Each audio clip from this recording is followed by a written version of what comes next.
Now we're finally good to go. Got some good drinks. Let's marathon through the ending of 5, which, it sounds like there's probably still like 2 hours left. Which is a good thing. It is a good thing as long as you have that kind of time to work with. Which God knows, 2 days ago I didn't. So hot.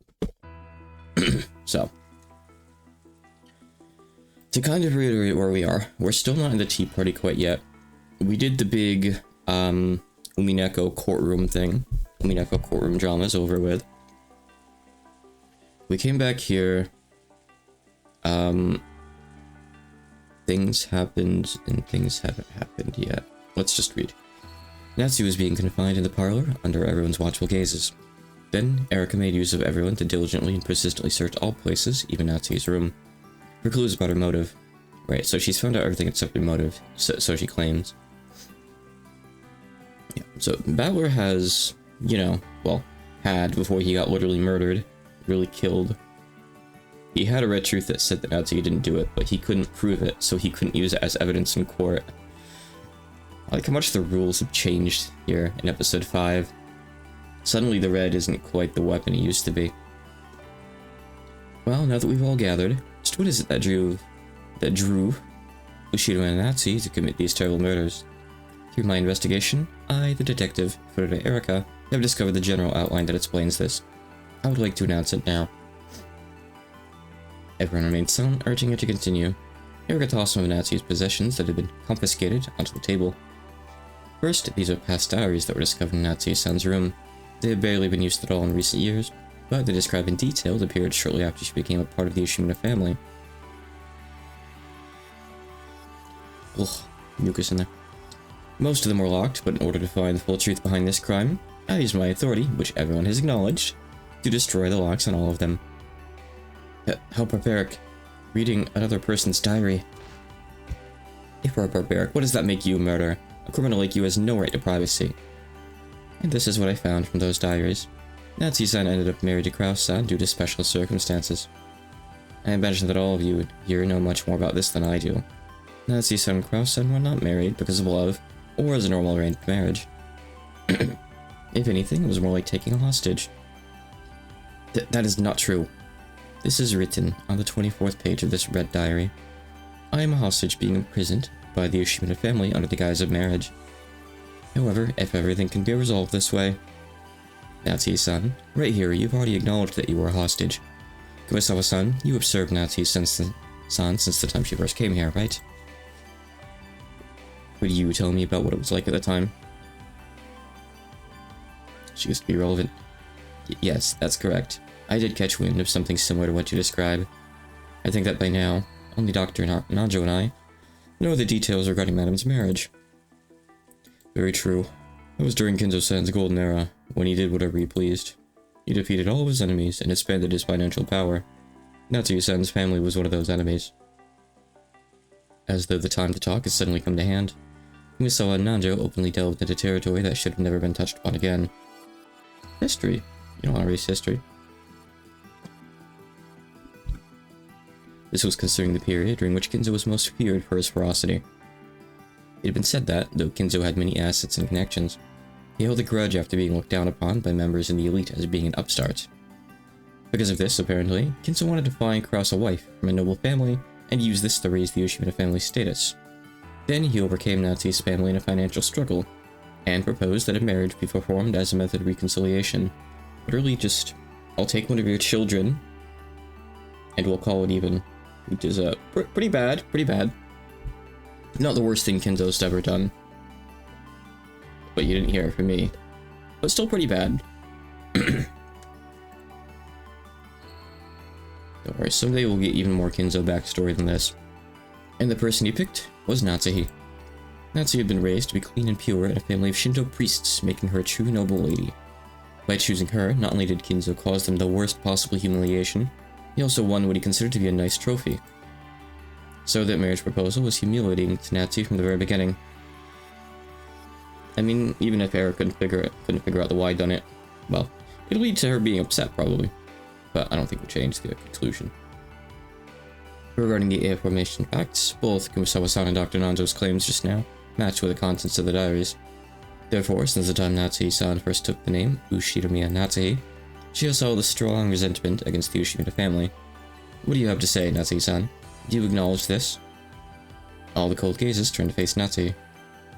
Yes, it's true that I thought that at first. I thought I was being forced into a marriage without love, a hostage under the guise of a bride. However, my husband never viewed me as a mere hostage.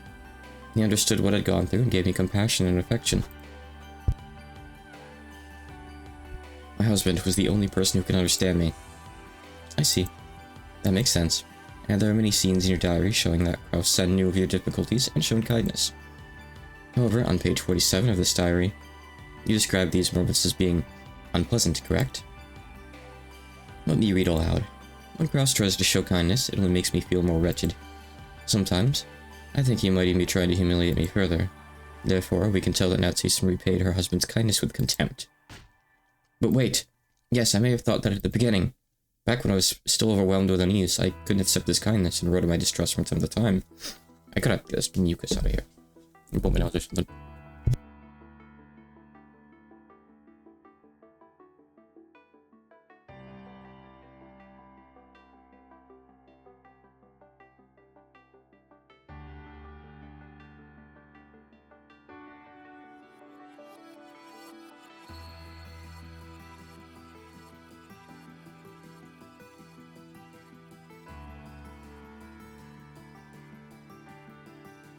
Honestly, it's more of a throat thing than a nose thing. But I eventually realized he was sincere and grew to accept his feelings. Well, nothing like that appears in any of these diaries. I never even wrote it down. Those feelings were so secret. The good old negative-only diaries. Judging by many diverse bits of evidence and testimony, it's clear that you despised your husband. And there exists no evidence that you eventually accepted his feelings, as you claim. As a kid, I really liked Matilda. I don't know how well known it is nowadays, but it's like this, God, from what I remember. It's like this girl who, like, keeps diaries about, like, her classmates and stuff, and she eventually gets, like, psychic powers. I was big on that. I like that. I wanted nothing more to have, like, psychic powers as a kid. And when I first got into high school, I started keeping like a short diary like that. Well, technically, actually what it was is like... Well, for high school, we were forced to like write journals every day anyway. But I think I had like a second notebook I used. You know, so I could be like, ooh, that edgy kid who has a second book where he writes the stuff he doesn't want the teacher to see. Where I like referred to the teacher as like her first name and talked about the weird stuff that the other kids did. And, you know, I would quickly realize that it's gonna sound bad for like 15-year-old Hakanai, but look, you know, it was different back then. Some of the other kids who were just neurodivergent or had like legitimate learning disabilities. So when I wrote stuff like, oh, this like this guy from Bangladesh like sat down next to me and just like put his head on my shoulder. Like, he didn't know any better. He was a good kid. Besides the fact that, well, he was like 6 years older than everyone else because of said learning disability. He was a good friend for a while, actually. You know, once I like got used to being back in school. I'd been homeschooled for a few years before then. And then after he graduated, he kind of went on to become an asshole. As a lot of people do, unfortunately.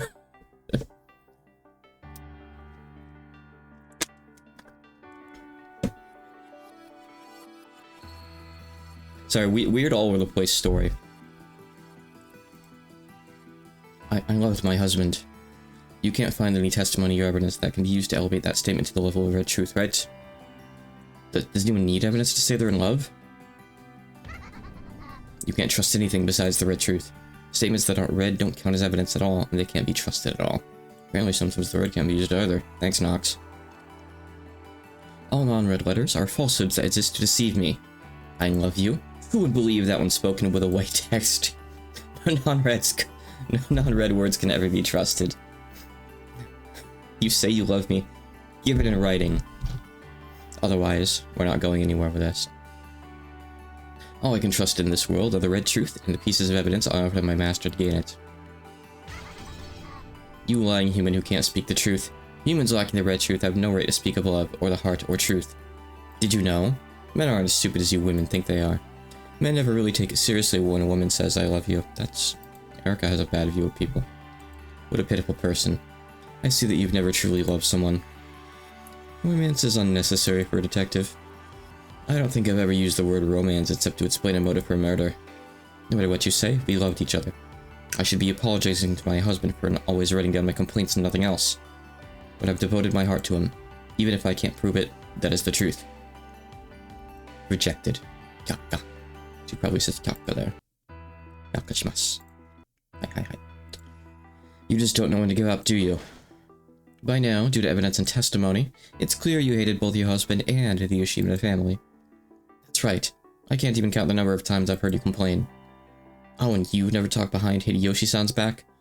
Damn it, you killed my husband. How dare you say that? Die and apologize to my husband. Please cease your violence, Ava-san.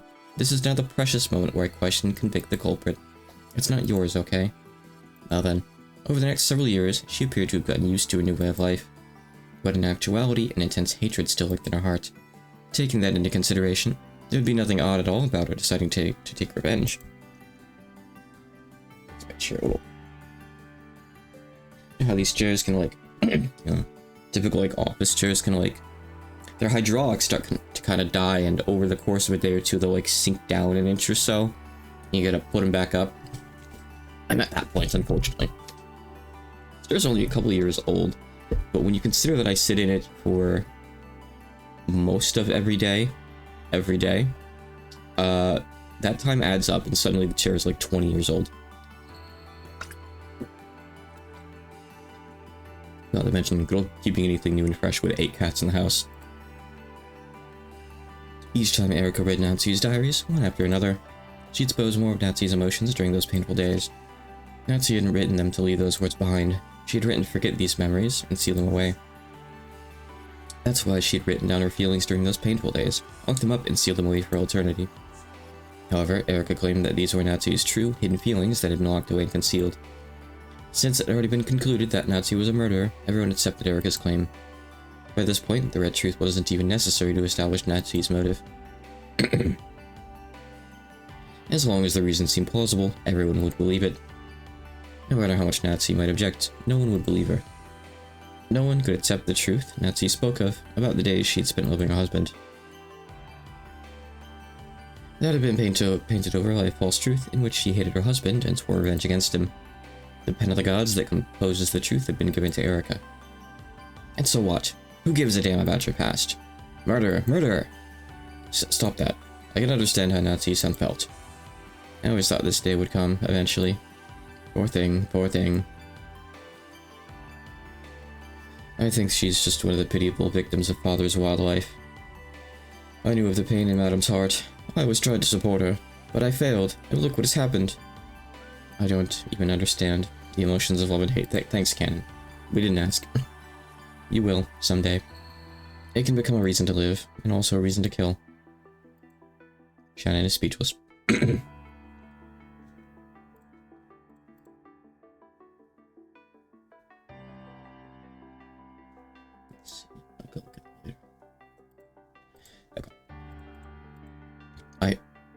Isn't Natsu really the culprit? Well, now that you mention it, there's just one person besides Natsu-san that might be the culprit. But what? Hey, are you serious? Why didn't you say something of importance sooner? Natsu-san, the truth is, there's one person besides you for whom the crime was possible. If you truly claim that you aren't the culprit, it means that person must be the culprit. Huh? Who is it? Who? Yoshimiya Kinzo-san. Ah. Just keep in mind, you know, it's still fair to play this game on the board, just to be a terrible person. Early this morning, Kinzo-san went outside through the window of the third floor study, and his location is unknown. Isn't that right, Battler-san? Just like Natsuki-san, Kinzo-san has no alibi whatsoever. The truth is, for this crime, it was possible for Kinzo-san to be the culprit as well. I just assumed that he never existed in the first place, so I totally forgot about him until just now. Allow me to apologize. She didn't look shy or apologetic in the slightest. Erika bowed in as unpleasant a manner as ever. She has held a grudge ever since her defeat in the study battle. Natsuki-san, you gained Kinzo's trust and are the person who served closest to him, right? So, shouldn't you know better than anyone else? This incident is actually the crime of the family head, carried out by Ushimuna Kinzo-san. You dare call father a criminal? Don't worry, I prepared more than enough evidence and testimony to explain the why on it if Kinzo-san was actually the culprit. If you say, for example, that you put yourself on the line to cover for Kinzo's crime, I am more than capable of supporting you. Ever since the late period of the author Ellery Queen, even the theory created by the detective can sometimes change the plot itself. You really can't afford to be careless in this day and age. On that note, Yukishi 7 explicitly reads fan feedback and theories and discussions and stuff between novels and changes the story and the events in response to them, so I've heard. I don't know exactly what he does and doesn't change, mind you. But I've heard that that's a thing.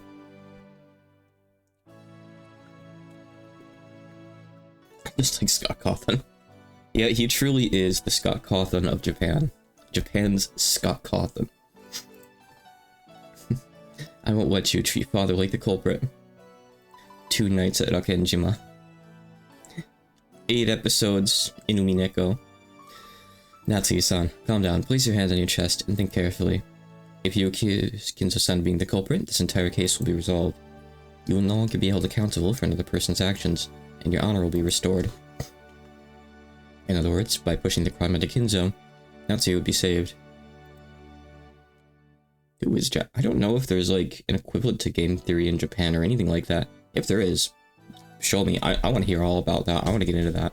I don't have enough good YouTube channels to watch that are actually in Japanese. I don't really think the culture over there supports having, you know, the same kind of stuff we do. Like, I watch like true crime stuff. I watch like videos by people like Brutal Moose or Drawn Tron. Game theory is good, and I just don't know any equivalents to like any of that. But I think I should look harder. To be fair, I don't actually really look often. Okay. Maybe there's something in Nico. There could be, there could be. I feel like a lot of Nico people have moved over to YouTube nowadays.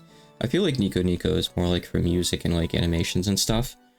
But that's just someone from the outside looking in who doesn't actually like really go to Nico unless they're looking for some information in particular or something like that. It's like, oh, how do I contact this developer? They have a Nico account. Do they have anything there? Are they still active? Yada yada. I don't really watch anything on there. Did you really think that I would defile father's honor, the Ushimuna family honor, just to clear away the false accusations made against me? Of course, Natsuki knew that she wasn't the culprit, and she also knew that Kinzo wasn't. So being framed herself and pushing the blame onto Kinzo were both unacceptable, unbearable outcomes. Are you sure? As I've already established quite thoroughly, alibis have been proven for everyone except you. If you will not accuse Kinzo-san, then this time it really will be clear that you're the culprit. And that will become the truth, right? If you intend to label me as the culprit and call that your own personal truth, then do whatever you like. I'm sure that God knows of my innocence. Eventually he will prove it. If it came to a choice between her and Kinzo being framed, Natsuki would sacrifice herself. Perhaps that was her way of protecting the Ushimuna family's honor. Oh, Natsuki. And I even gave you a chance. Stupid woman. This future where your name will eventually be cleared doesn't exist for any of you. Not for any of the pieces on this board. Natsuki had made her decision. If they were going to call her the culprit, she would let them. She boldly rejected the thought of selling Kinzo's honor to gain a momentary truth where she wasn't the culprit. And therefore, the tale was woven with her as the culprit. In the future, if the accusations against her are proven false, this tale will probably be rewritten. However, that future will never come. I think truth is a fleeting thing. Even if I am a good person until my death, if some heartless person after my death erased the records and says I wasn't a good person, and that is shared with everyone else, then even all the goodness in which I lived my life could be overwritten easily. And so, I think that I won't live as a good person for all eternity. If you claim that Kinzo-san was not the culprit, you will need an alibi proving that the crime was impossible for him. Otherwise, we cannot surely be certain that you were the culprit, Natsuki-san. Erika has probably known for a long time. Kinzo is nothing more than an illusion to make the inheritance problem more uncertain. However, it would be very hard to prove that he was an illusion. The only way to do this would be to confirm Kinzo's death, but as has been made known by the Red Truth in previous games, Kinzo died a long time ago. And in this 5th game, his corpse hasn't even appeared. In a situation like this, it wouldn't be easy to absolutely prove his death.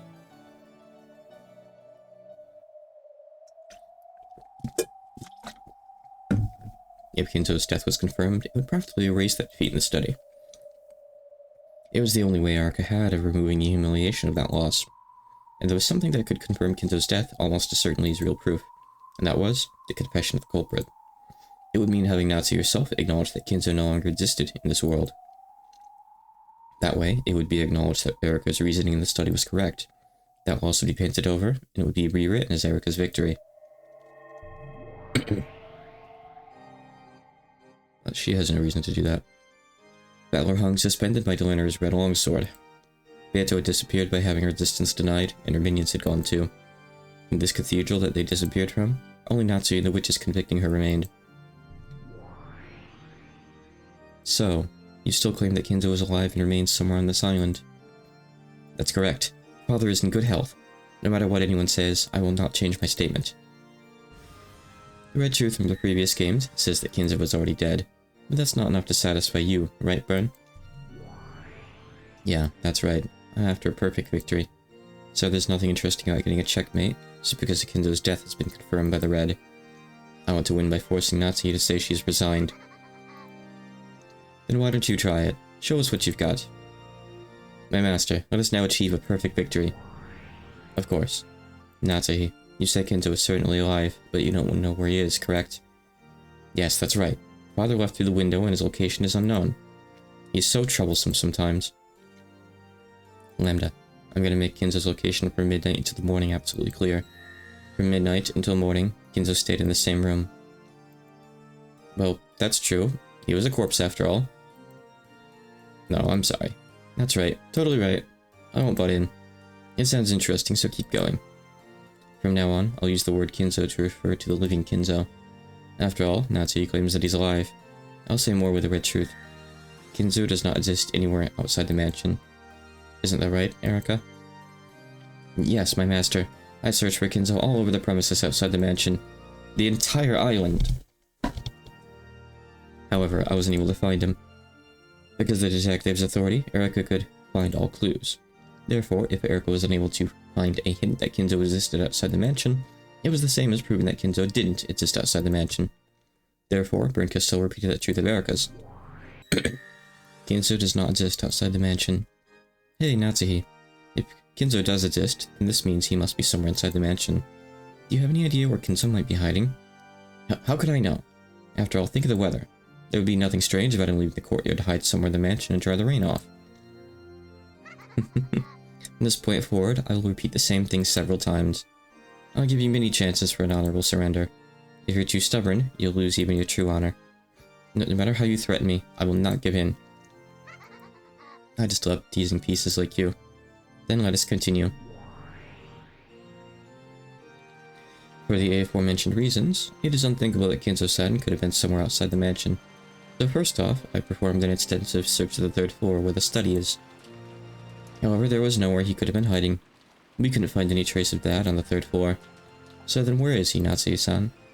I don't know. If he isn't on the 3rd floor, perhaps he's hiding in the basement. Ah yes, the basement. The boiler room, that underground storage room. Every part of your suspicious basement was also included in my search. Yes, I searched too. I didn't see Father anywhere. I'll say it again. Where's Kinzo-san, Natsuki-san? In that case, he was probably on the 1st floor or the 2nd floor. I see. Process of elimination does tell us that, doesn't it? We then thoroughly searched the 1st floor. And the results? Nothing. We weren't able to find Father. I'll say it again. Where was Kinzo-san, Natsuki-san? Then he was probably hiding on the 2nd floor. How should I know where Father was hiding? Are you sure about that? Do you really not know where Kinzo-san was hiding? Madam knows. Where Kinzo was hiding? That's insane. That can't be true. Both Shannon and Cannon knew that Kenzo was already dead, so they didn't have a clue how Erika would use the phantom of a person who didn't exist to corner Natsu. I think I know what she's about to do. Kenzo is nowhere outside the mansion. Kenzo isn't on the 3rd floor. Kenzo isn't in the basement. Kenzo isn't on the 1st floor. Therefore, the only place Kenzo could possibly exist is the 2nd floor. I accept that red truth. Natsuhi, Kenzo should be somewhere on the 2nd floor. Will you still not tell us where he's hiding? No matter how many times you ask, I won't change the fact that I don't know. Erika, start from the beginning and go in order, investigating the entire 2nd floor. Use the detective's authority to avoid missing a single clue, and to see through all types of hidden doors and hidden rooms. Yes, my master. That Natsuhi sounds pretty dumb, isn't she? She still can't see where we're going with this. No need to talk more than is necessary. Come on, Erika. Take everyone with you and begin the investigation.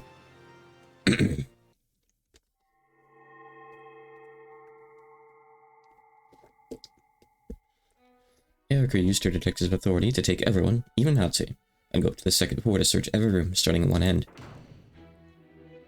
Even for rooms that were thought to have nothing at all to do with the crime, Erika did not relax her search in the slightest. Her search was thorough in every single room as they moved through them all. So you still won't tell us where Kenzo-san is hiding? Stop saying that. How many times do I have to say that I don't know?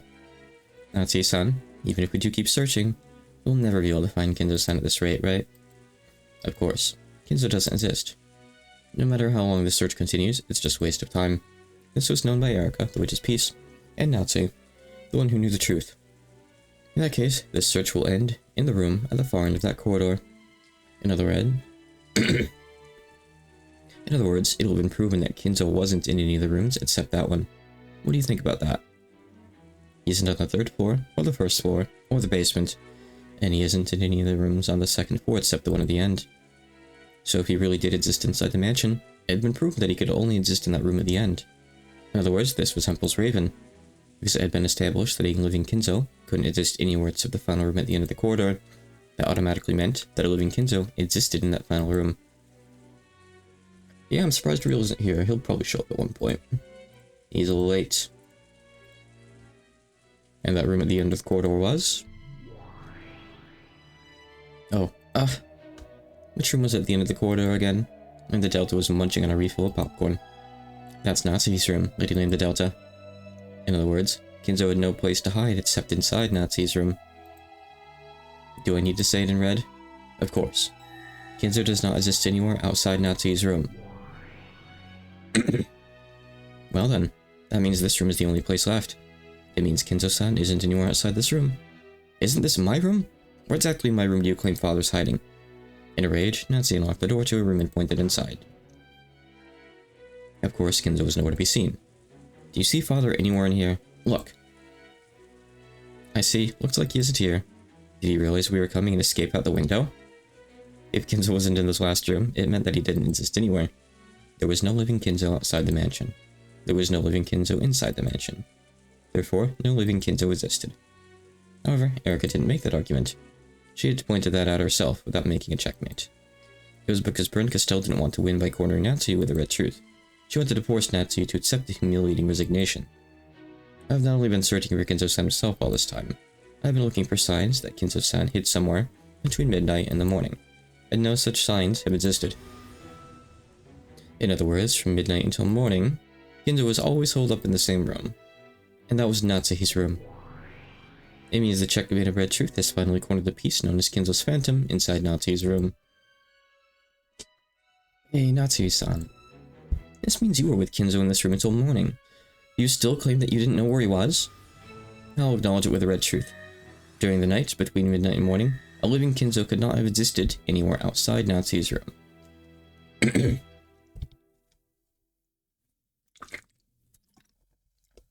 Yeah, the logic seems weird behind all this. I don't know if I really need to explain this, but they're not solving any sort of puzzle here. They're just using selective red truth to narrow down to a single possibility, even if that possibility isn't true. They're just being assholes. I permit you to use this red truth to advance your argument about how he could have only existed in Natsuhi's room. A plea bargain. Hey, Nazi. Even someone as stupid as you must have realized the fix you're in now. This is your last chance. Make Kinzo the culprit. Call the Ushimita family head a criminal and crush the head's honor to protect yourself. If you show that you have the guts to do that, I'll change the plot into one of a tragic heroine taking the blame to protect the family head. Father is innocent. I cannot call father a criminal. She's refused the deal. Okay, Burn, do it.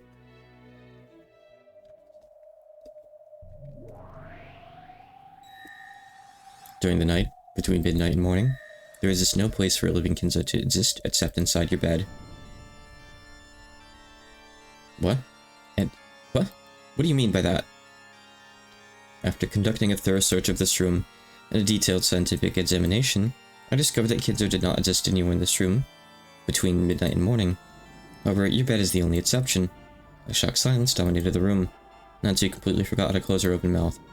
Last night, around the time the gold was discovered, so probably at about 11, Kinzo-san escaped from the window on the 3rd floor and snuck into the bed in your room.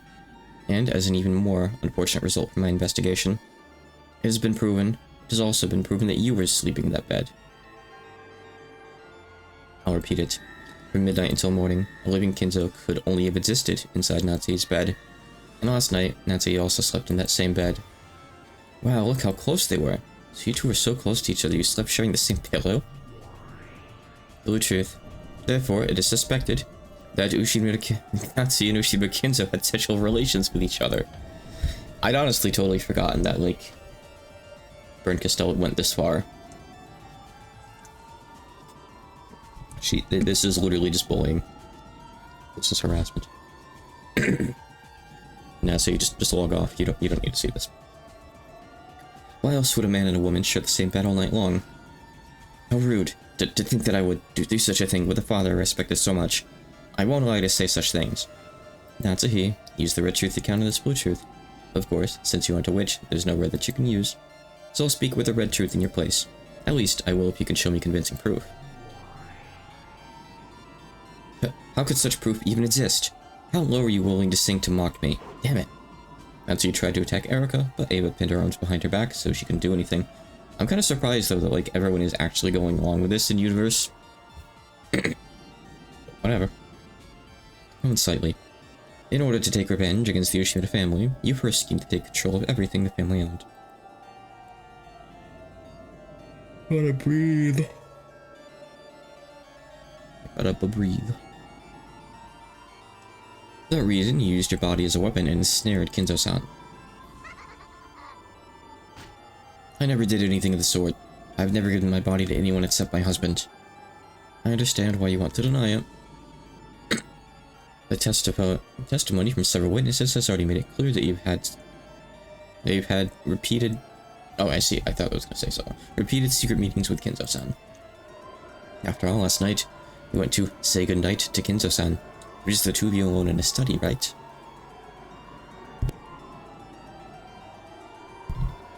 I need a new throat. I'm gonna buy a replacement throat.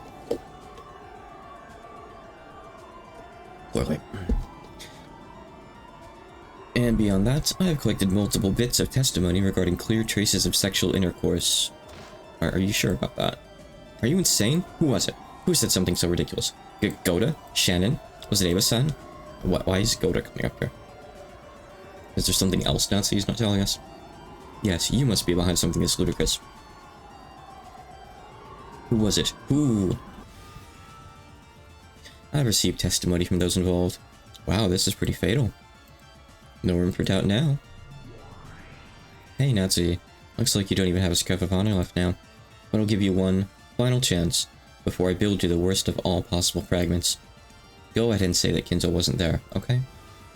That's right, you sure are stubborn, Natsu. The Ushimita family has already been torn to ribbons, right? Are you really that desperate to confuse the inheritance problem by pretending Kinzo exists? This is my final challenge in protecting the honor of the Ushimita family, which father entrusted me with. My husband's business will definitely succeed. Until we can use that to repair debts, I cannot hand over the inheritance of the Ushimita family. I will protect father and my husband's honor. That is my mission. Wanting to protect the honor of the dead is an admirable trait. He's not one of the dead. We're talking about the honor of a convenient delusion inside Natsu's head. The real Kinzo never once ordered Natsu to protect that honor.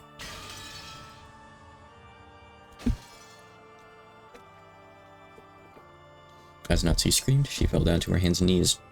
She no longer had any way to reject the fake truth that Brent Castell and Eric had weaved. By my name is the Game Master, Lambda Delta. I acknowledge Lady Byrne Castell as the victor of this game. If anyone has any objections, state your name now. Valor, wake up. Valor, wake up. Of course, there were none. All those who might have objected had been erased. Truly, the courtroom has become an echo chamber. No objections. Byrne, this is your victory, and a wonderful victory it is.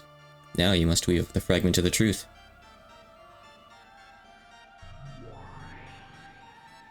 Sure, I'll go weave up the truth.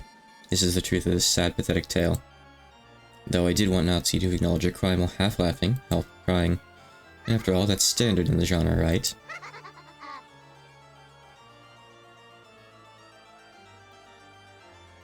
Go on, give us the Danganronpa crime summary.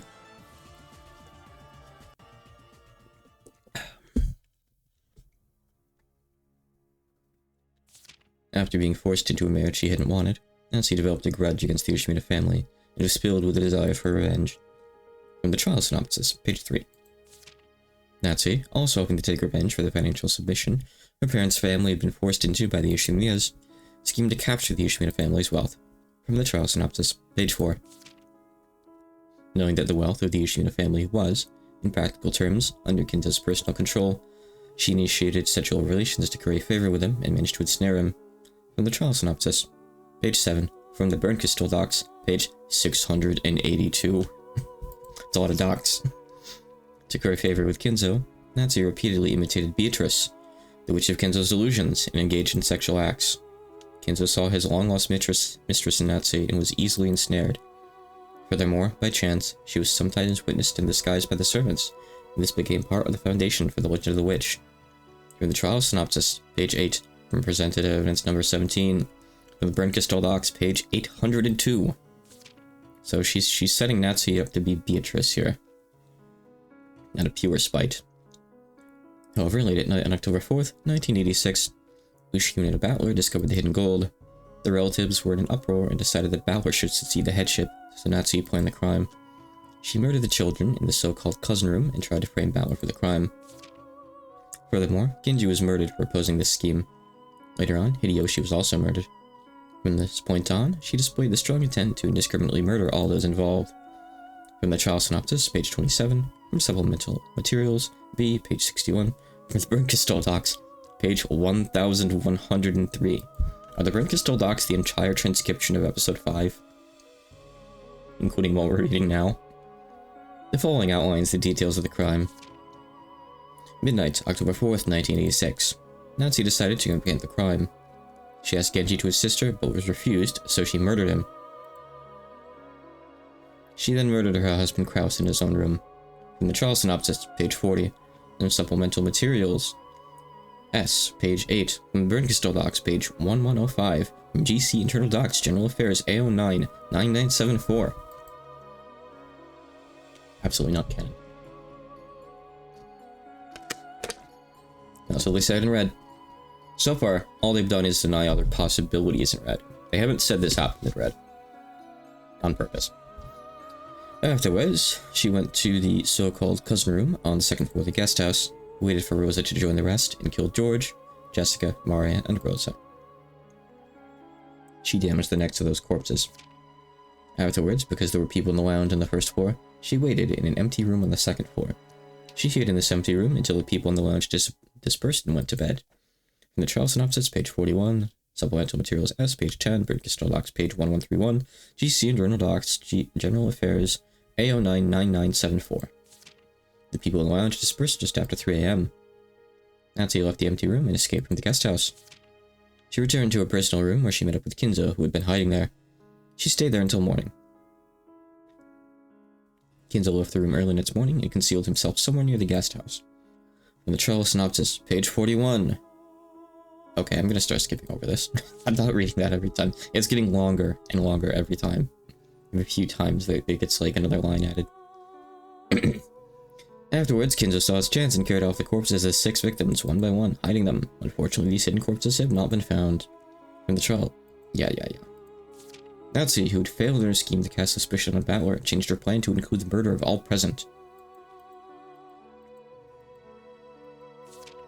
Predicting that one of those present would eventually want to take a rest in a private room, Natsu concealed herself in a closet in one of the guest rooms. At about 1 PM, she murdered Hideyoshi after he entered that room. From the time the others became aware of the incident to the time that they carried out Hideyoshi's corpse, Natsu once again concealed herself in the closet. Furthermore, as proof of this, a button from Natsu's clothes was found in the closet. Afterwards, she left the closet and tried to return to her room. However, Friend Erika found and questioned her first, and she confessed to the crime. I have the Delta Docs now, too. Oh my god. It's longer than the actual text. This is funny.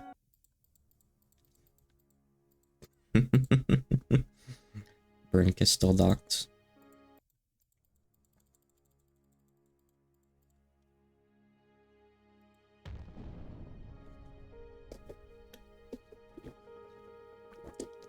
GC, I don't know what GC is.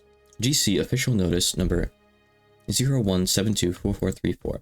Due to the result of illusion trial number 0147-007982, midnight October 5th, 1986. We announce that the following has been determined. That Ushimi Natsu did admit to a crime. For 13 months following this announcement, related docs may be perused at the Great Court, Legal Offices Document Management Center, first subsection. Great Court Deputy Chief, Head Inquisitor of Heresy, Delano A. Knox. Yeah, the illusion trial was last time.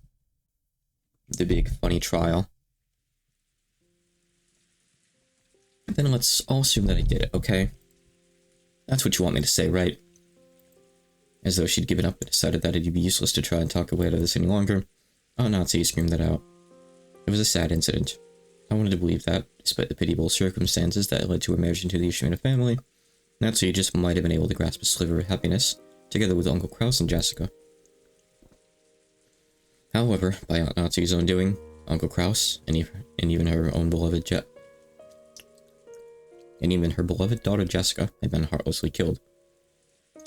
It was even harder to believe that grandfather had been an accomplice and hid the corpses.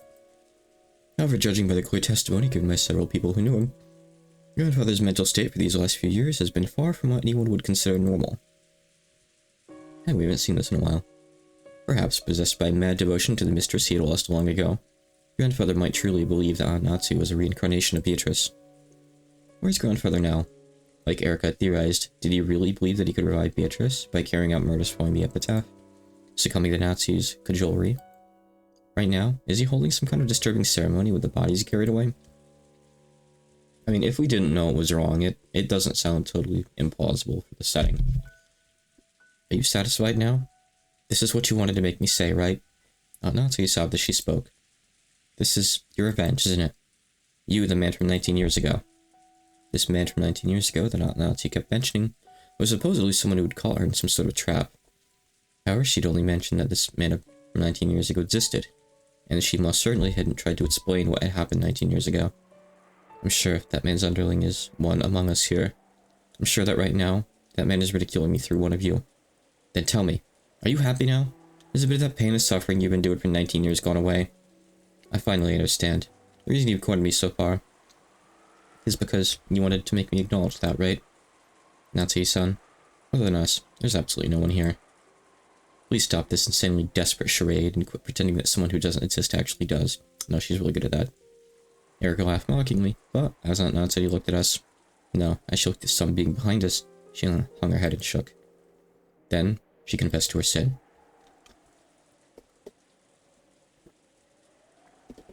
I committed murder. So you finally acknowledge your crime directly? No. This is not about what has happened today and yesterday. I will confess to a murder that occurred 19 years ago.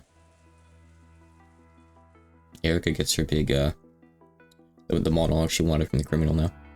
The adults all whispered together, wondering what this was about, because they'd never heard of a murder case from 19 years ago. That 19 years ago, I committed a sin. I couldn't forgive it.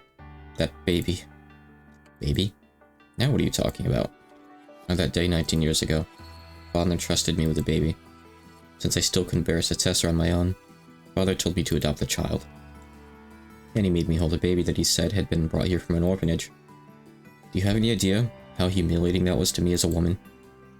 With a mix of conflicting emotions, of anger, sadness, regret, and possibly defiance, Natsu confessed. Her humiliation as a woman when she was no longer expected to bear a child, and also the indescribably unpleasant feeling of being made to hold an unfamiliar baby.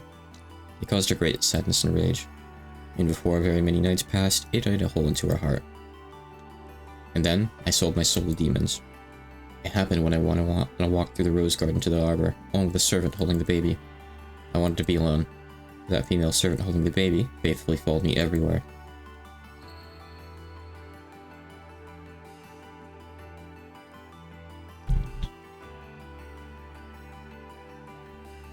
I was unable even to tell her to stop following me, and therefore unable to escape from the child's crying. That day marked the beginning of 19 long, headache-filled years. Then we faced the cliff from across the fence. By taking that baby and throwing it down onto the rocky beach shore below me, I couldn't do it all. I really did listen to that demon's temptation. Then, with the smallest of moments, I thought of how wonderful it would be if I really could do that, and lent an ear to that temptation. At that time, the servant holding the baby stepped on a large rock, twisted her ankle, and staggered. She leaned against the rough fence. At that time, I thought I heard the fence creak loudly. I told her to look out and tried to grab her shoulder. No, I shouldn't be so vague. I'll repent. I'll confess. And at that moment, I'm sure that, as I told her to look out, with both hands, I reached for that servant's shoulder, and with a thud, pushed her away hard. The rough fence snapped from the base, and the servant, along with the baby held in her arms, fell down towards the rocky beach below. Even though I remember that moment vividly, for some reason I recall a vague and very strange feeling. It almost felt as though instead of falling, the two of them were silently swallowed up into empty space. So I didn't even hear the sound of them crashing to the rocky beach. No, I'm sure I heard it, but because I wanted to think that they disappeared, I must have erased that sound from my memory. So there you go, plot twist. Natsu, he actually committed the murder 19 years ago. It wasn't just something that she wished for. She essentially made it happen. The servant probably would have been okay. At the very least, they might have been okay. Maybe the fence wouldn't have broken, but Natsu, he essentially purposefully ensured deaths. Deaths of two people. Innocent baby, innocent servant. Then, for an instant, I thought it was a dream. It was high enough that I couldn't see the two of them below me just by leaning over. So I didn't know whether their fall, or a few seconds before that, had actually happened or not. I must have been wishing so strongly that the child would fall, that I just had a daydream. Trying to make myself believe this, I hurried back to the rose garden. Then, I decided to let the servant take care of the baby, choosing to take a rest alone in the garden. Then, Father asked what happened to the baby, and an uproar began over the disappearance of the servant who had been in charge of it. Eventually, the broken fence was discovered, and two corpses were found at the bottom of the cliff. The child had apparently been here for reasons that couldn't become known, so its existence was hushed up, and the official story was that the servant had had an accident on her own and died. That's right, I stole away two innocent lives in one go. As for the poor servant, her family was graciously compensated. Her aged husband, who didn't know the truth, accepted this, even though he grieved over the unfortunate accident. Then, just a few years ago, he died of old age. He confessed the truth over his grave, apologizing. But until this day, I have never apologized to that baby. Yes, that's what you're after, isn't it? So right here, right now, I'll confess to my crime. I, Yoshino Natsu, did 19 years ago push you off a cliff and try to kill you. But you didn't die, did you? You're still alive, and you still call me mother. You came to this island and took your revenge on me, didn't you? For these 19 years, you knew that the one you should have called your mother pushed you off of a cliff, and you must have lived a very hate-filled life. I don't know how a baby in this scenario would find out, but sure. And now, you've taken everything I've gained since pushing you off that cliff, 18 years of my life, and smashed it all to pieces. I no longer have my beloved husband and daughter, and I've even lost my honor, and I've been called a murderer. No, I really am a murderer, aren't I? Yes, that's right. It all went according to your plans. I'm now regarded as a killer. How's that? Is this enough for your revenge? My husband and daughter have been killed. I've been made to look like a murderer, like an adulteress even. After seeing me living in disgrace like this, are you satisfied? Yes, I'll bet you're quite satisfied. As my family, my honor, everything has been stolen from me. Oh, Beatrice. Oh, I mean, oh, ah. It's not a Beatrice call. Not this time. After all this, do you still claim that you were framed? Seriously, you just don't know when to give up. Can you hear me? You, the cursed child from 19 years ago. Are you satisfied now? You've stolen everything from me now. What else could you want? Please, just forgive me.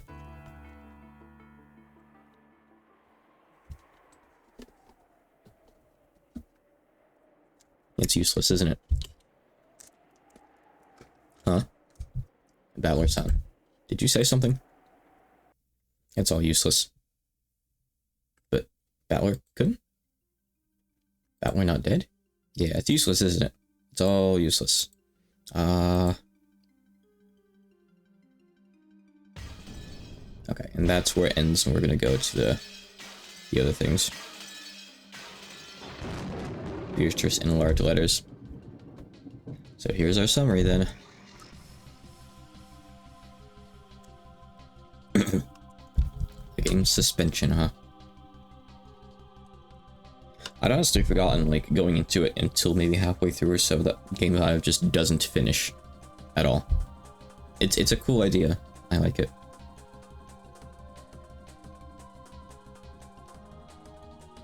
I'll always sound like a broken record saying it, but, you know, the second half does so many things that the first half just never does. It's a shame that people don't know. They don't know.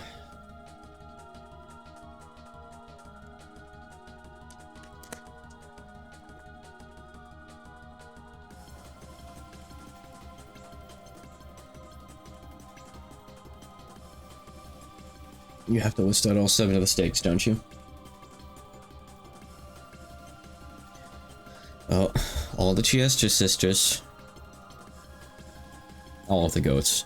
What, you're not gonna list the individual goats? Or are these in English initially? No. I'm 100% sure they were in Japanese.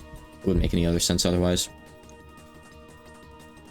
Besides, I bet, like, if they had been in English to begin with, like, from the author, there'd be at least a couple spellings that would have had to be fixed, at the very least. Like, you know how that kind of thing is. Harmonization differences. They might use a different system. They might just know how to spell something right.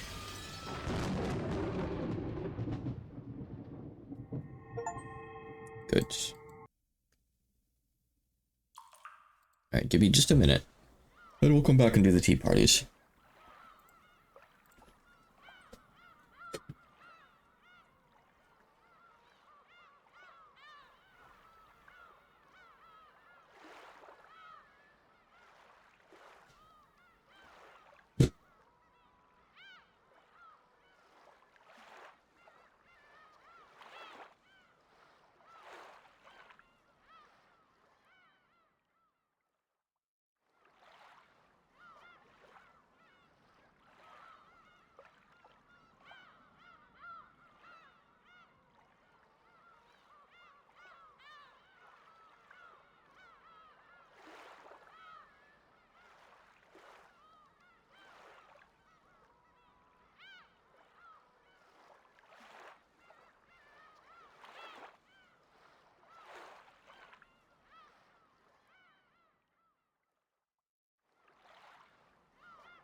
refreshed. I forgot my straw.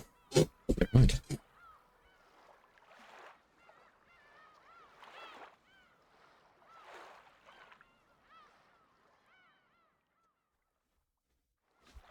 Okay. First playthrough? No. Sorry to disappoint you, it's not. I've read through all of Umineko before, but, you know, I talk about it occasionally on stream, and I figure it's a real shame that a lot of people saw the anime but didn't get to experience the second half.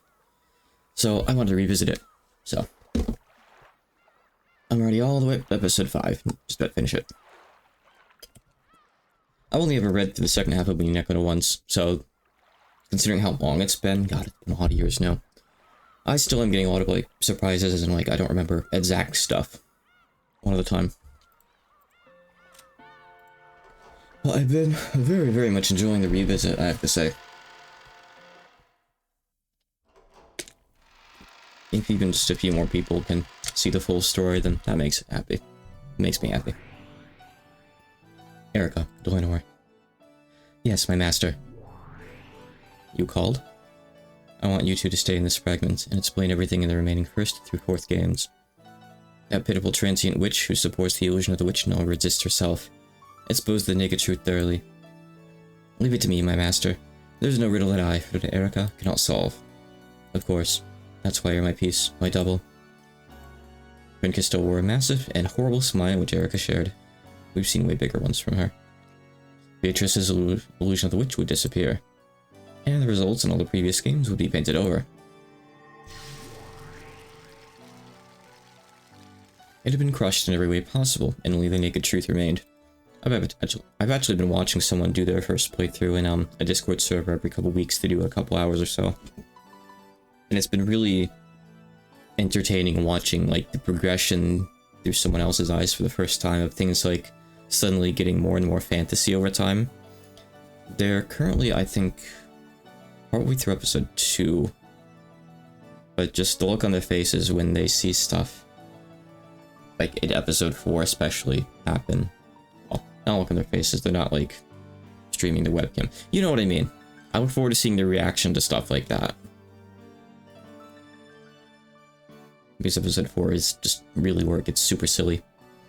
It is possible to explain all of the past 4 games with Nazi as the criminal, or with certain irregularities based off that theme. I won't let anyone say it's the crime of the witch Beatrice again. I'll start compiling up together once and then present a first-rate tale to you. You mustn't leave even a single fragment of Beato's legend of the witch behind. The rumors among the servants, the way people talked about unexplained events as though that legend was the cause, the illusion of the witch that worked alongside the illusion of Kinzo, deal with all of them completely. Of course, I'll get to it right away. We now have the furniture in custody. We're hurrying to identify their vessels. The 7 Sisters of Purgatory had already been taken into custody. Those noisy sisters who had served Beato now faced nothing but denial. What sort of illusion were they based on that allowed them to manifest? Yeah, I mean, it's nice having, like, little moments where everyone just gets to shoot the shit like that, though. I think, in general, it's a good thing. Fatal just has to be very careful to not accidentally Google something and get spoiled. I'm very wary of that. Let's see. I'm gonna Google the word Umineko right now. Let's see what happens. Okay, it doesn't really say anything, thankfully. What if I... Well... If you type who, you get a confusing thing or two in there. Umineko, why read? There you go, Google. Good question. I can't answer that one. Why not read? Iron Maiden has already begun its investigation. According to the most recent results, there is a high probability that they were constructed during the 1960s in the vicinity of New York. An aide has already been sent to the location. In the 1960s? The 7 Sisters of Purgatory are made in USA? Even though they bragged about being furniture connected with King Solomon and serving a 1,000-year-old witch, they're a total sham. Who was it? According to the report, there's this group of big-time swindlers who make money by selling fakes to rich fans of the occult. Because the deceived millionaires try to resell the fakes as though they were real, there's a chance that they've been falsely deified by enthusiasts in the field. We are rushing to find confirmation and further details. So, Ushimi Kinzo was a sucker who'd pay big bucks for any fake occult object. And that's what the Seven Sisters of Purgatory really are? That's hilarious. A total sham, just like Beato's Illusion of the Witch. Though they call themselves the Seven Deadly Sins, are actually cheap fake souvenirs. Well, they're still apparently enough to kill someone with, so it's not like they're made of plastic. Well, from the very beginning, I figured they were nothing more than paperweights sold at some shady souvenir shop. Paperweights. She said paperweights. Have you confronted the Seven Sisters with that truth yet? No, not yet. They still seriously believe they were created by a great sorcerer over 1,000 years ago. I'd like to confront them with perfect evidence and the truth right away, and let them know that they're mere paperweights, worth less than $30 US. When you do, I wonder what their faces will look like as they lose all hope. I can't wait. Call for me when that happens. I'll come to watch with some of the best black tea and dried plums. Beato's illusion of the witch had already been penetrated, and it's been proven that everything was simply the result of human delusions. What kind of delusions created them, and what caused these in the first place? When the answers were proven perfectly and shoved in the faces of those concerned, the illusion would vanish and would be completely annihilated. This is what they meant by execution. And execution is not a show. As a general rule, it is not made public. This is an inspection by the great Lady Berncastel, member of the Senate, so she can observe that the Great Court is performing its duties satisfactorily. Do you, as a mere Inquisitor of Heresy, wish to deny her this right? Poor Dwayne, stuck in the system. Yeah, that's right. I'm just observing as a representative of the Senate to make sure you follow the proper procedures when you carry out your work. You're currently preparing to take Vergilia, Renove, and Gap into custody as well. The Chiestar Sisters Imperial Guards are conducting that investigation. How about you identify what the Chiestar Sisters are? It's a pretty easy one. Of course, we will then detain and execute those three connected to Beatrice. Dwayne, what is the true nature of the Chiestar Sisters? We believe there is a high likelihood that their vessels are weapons used in the crimes. For this purpose, Senior Ed Gertrude has formed a special team. We are currently investigating all cases. I'm looking forward to the Chiestar Sisters' execution too. One at a time, or all of them at once. No one's stupid enough to put an entire can of tea leaves in a pot at once. You've got to enjoy it slowly, one spoonful at a time. Exactly. Let's have their executions on consecutive days. For the furniture and the witches, one by one. I'll send you an execution show every day. Wonderful. After all, there really are a lot of them. Looks like we'll be able to enjoy ourselves for a full 2 weeks. Yeah, kinda. Maybe we can let them decide which ones to execute first. Make sure you think of something great for the execution concept. I'd like to enjoy executions both old and new, from east and west, every day. Go play Danganronpa. The rules state that the method of execution is to follow Great Court regulations. Hello! Are you gonna take over on the webcam for me? Are you? Baby has arrived. Leave it to me, my master. I will most certainly prepare you a fascinating execution show. Oh, and you'd better quarter at least one of them. Of course, I shall make a list of the best forms of execution from all countries from Europe to Asia, which were used by kingdoms east and west for crimes no less than treason against the king.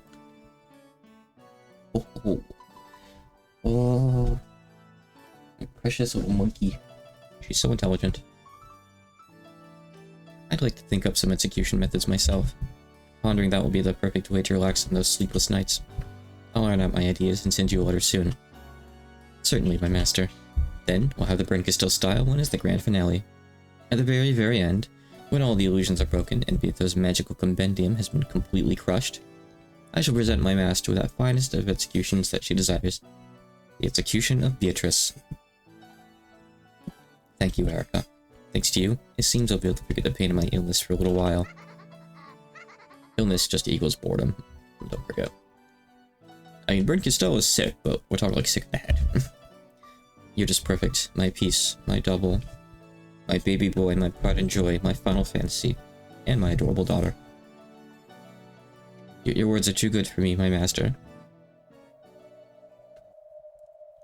What's your deal? Erica, I'll give you honor and a reward. And that reward is the greatest symbol of Beatrice, the portrait from the reception hall. Take that off, smash it to make firewood, bake a cake with that, and eat it. Then, I'll need to put your portrait up in the remaining frame. Oh hey look, the portrait finally shows up. It's mine, I have that one. Thank you very much. It is a great honor. You will eradicate and erase Beatrice's name and all traces of her. Until that is finished, I will order that you be made the master of the Seal of Rakenjima. By the name of the Witch of Miracles, Burn Castell, I proclaim that you will be given the rank of Witch until that day. From now on, you will call yourself Erica, the Witch of Truth. The Witch of Truth. Thank you very much, my master. I vow to work even harder so that this honor will not be wasted. This seems cool until you realize Burn Castell inserted her own OC, and now she's promoting her OC to, like, the rank of Witch. So this is really just, like... How do I... God, I forget how to even say this stuff sometimes. Gotta go take an English course. She's really just, tooting her own horn here. Sure, let's go with that. Hey. Oh. You want the bottle cap? You want the bottle cap? You ready? You ready? Okay, I thought I was gonna be able to make her, like, run across the room for it. No, I guess not. She's dense, isn't she? Even though she was nothing more than a piece, she was being granted the honor of calling herself a witch like her master, if only for a brief stretch of time. Eric was so moved that her actions had been acknowledged in this greatest form that she trembled. Glenara continued to aid Erica and report on her progress to me. As you wish. By the way, where's Lambda? She is over there. In the guest seating on the second floor, she pointed downwards, and the delta could be seen beneath Battler, who hung there. You're lucky that's empty. I'm lucky that's empty.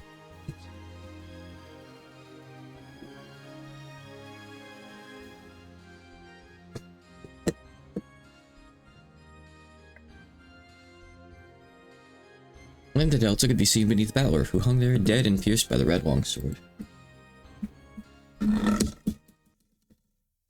Took you like 5 seconds to talk it over again. Ushidamiya Battler, you were an interesting guy. And you might have become even more interesting, but too bad.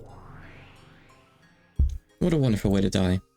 Erica, you can hang Battler's corpse in the mansion's reception hall. The next time I come to visit this fragment, welcome me in private.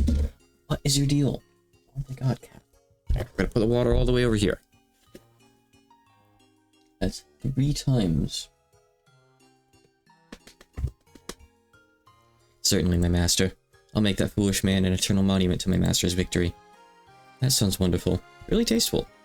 Maybe you can coat him with plaster and make a beautiful white statue. And it'd be wonderful if you decorated him all cute. Yes, Lady Linda Delta. I'll strive to answer to your expectations. Congratulations on becoming a witch. Though it'll just be for a while, I'll welcome you as a friend. Erica was so overcome with emotion that tears came to her eyes, because for a peace, no greater pleasure exists than having your work acknowledged by your master. In the end, I'd like to have Beato stuffed too. Then I'll decorate the reception hall with her. Galaxy Express? Then the one that isn't right on the... You know, I read that back when I wasn't a witch. I always thought it would be strange that humans who obtained eternal life would become so cruel. At the time, I honestly couldn't relate. After becoming a witch and living 1,000 years, I fully understand it. That writer can understand our cruelty really well in the truest sense. Where you'll go next? I'll bet we say farewell with our backs turned, right? That's because I don't want to let you get bored. Thanks, Bern. But you can be sure I'll count to 100 and then start searching for you again. What are you doing? If you want head scritchies,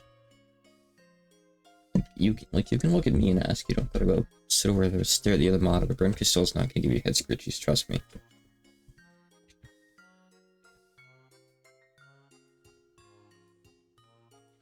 You really don't let a person get bored. That's why I like you. Love you. Let's meet again somewhere. However, we may not be reunited for another 100 or 1,000 years, if ever. That's okay. The Sea of Fragments is tiny to a pair who love each other. The third man? No, Children of Paradise, of course. They're probably quoting mystery novels or something.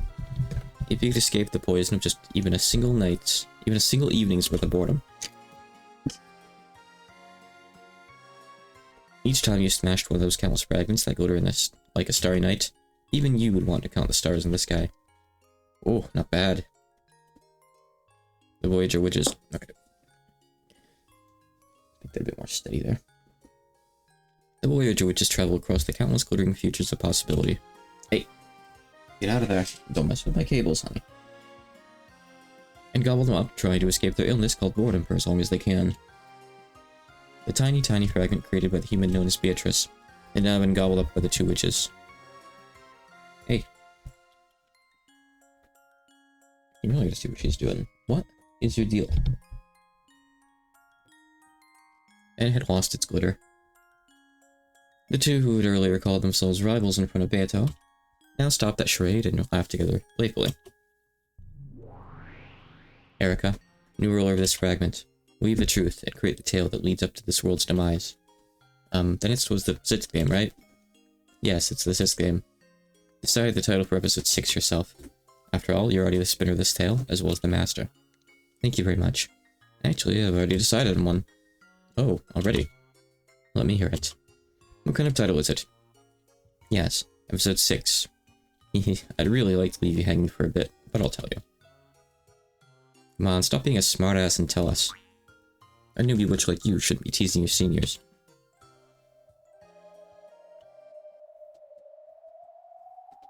Episode 6, Checkmate of the Golden Witch. I mean, she could have, like, named it after herself or something just to be an even worse person. Shame that she didn't.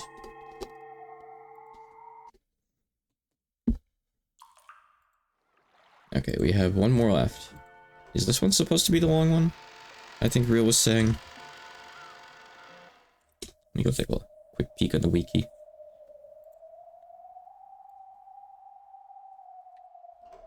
Yes. We're gonna be here for a little while still. In the cathedral devoid of people, a figure could be seen still staring up at the heavens, its chest pierced with a long red sword that pinned it in place to the ground. That figure was Balor. Ironically, it looked just like what he'd done to Beata with blue edges in the 4th game. Balor died quite some time ago. No, in this place, the concept of death means nothing except that one has stopped thinking. Therefore, in a sense, Balor was not dead. After being defeated, in a fight over the truth and surrendering, he no longer had the strength to think of a way to resist. That's what made him dead. Thorn's massive long sword, which had been left in place of a tombstone, fastened Balor to the spot even after his death. This was all being lit by a faint light seeping out of an incredibly high skylight. Quiet footsteps rang out across this still cathedral. We've had an entire episode with Beatrice just in trauma mode. From the darkness behind a pillar, a woman slowly stepped forward. It was Beatrice, just like they'd been the whole time in the Golden Land. Her eyes had no light in them, and were still muddied over with gray. This person was once unable to even drink black tea to her own satisfaction by her own will. But though it was slow, and though there was no life in her eyes, she was, surprisingly, walking. So keep in mind, like, the Beatrice that we saw gobbled up wasn't highest level Beatrice. It was below that. It was Nazi's delusion Beatrice. But the Balor we saw get pierced was highest level Balor. That is our protagonist Balor that we've had with us the whole time. Then, with slow deliberate steps, she reached Balor, who was still dead, pierced through. Then, she slowly touched Balor. She tugged on his sleeve. Oh, Avery's finally gone.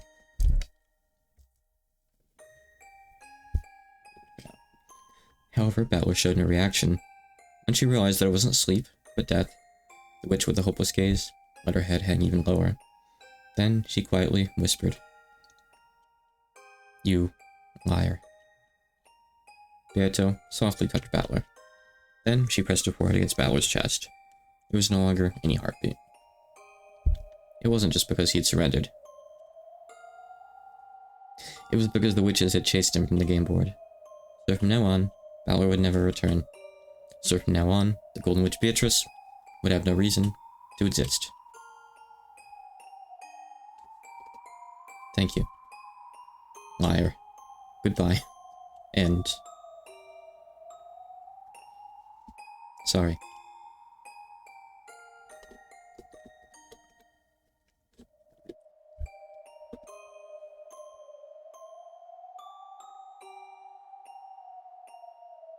Beatrice, no.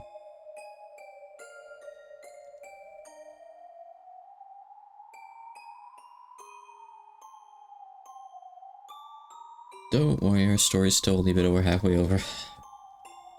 Then the Golden Witch completed her task, and scattered as a spray of gold.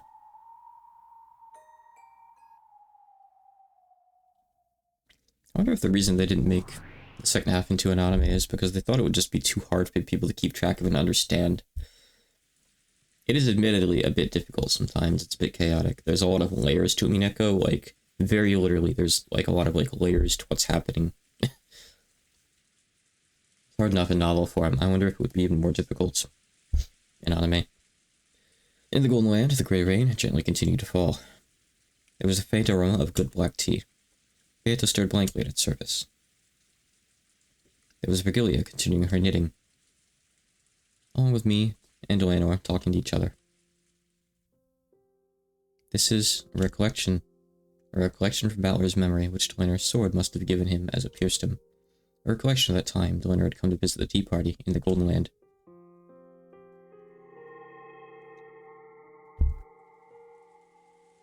It's the same with me. The next time we cross swords, I won't hold back. Bring it on, I'll be your opponent. Come at me with all you've got. I promise. With everything I've got. Delinor, huh? I thought she was an emotionally killer doll without a heart. But maybe she actually is pretty approachable. Though of course, neither of us will show any mercy when fighting over the game board. For a while, we gazed at the rain-drenched rose garden as we quietly enjoyed our tea. Still, it really is terrifying, the way you fight. Nox's 10 Commandments, or the Decalogue, was it? Those classic rules of the mystery genre, right? Yes, they are commandments conceived by my father.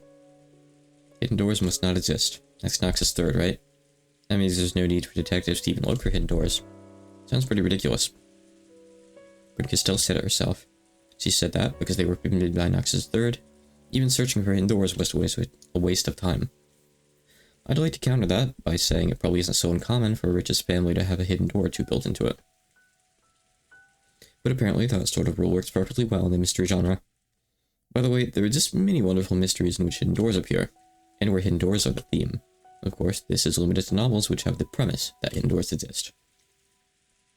If that premise doesn't exist, hidden doors must not exist. So because that premise doesn't exist, there's no need to search for hidden doors. I think that's probably the essence of her ridiculous argument.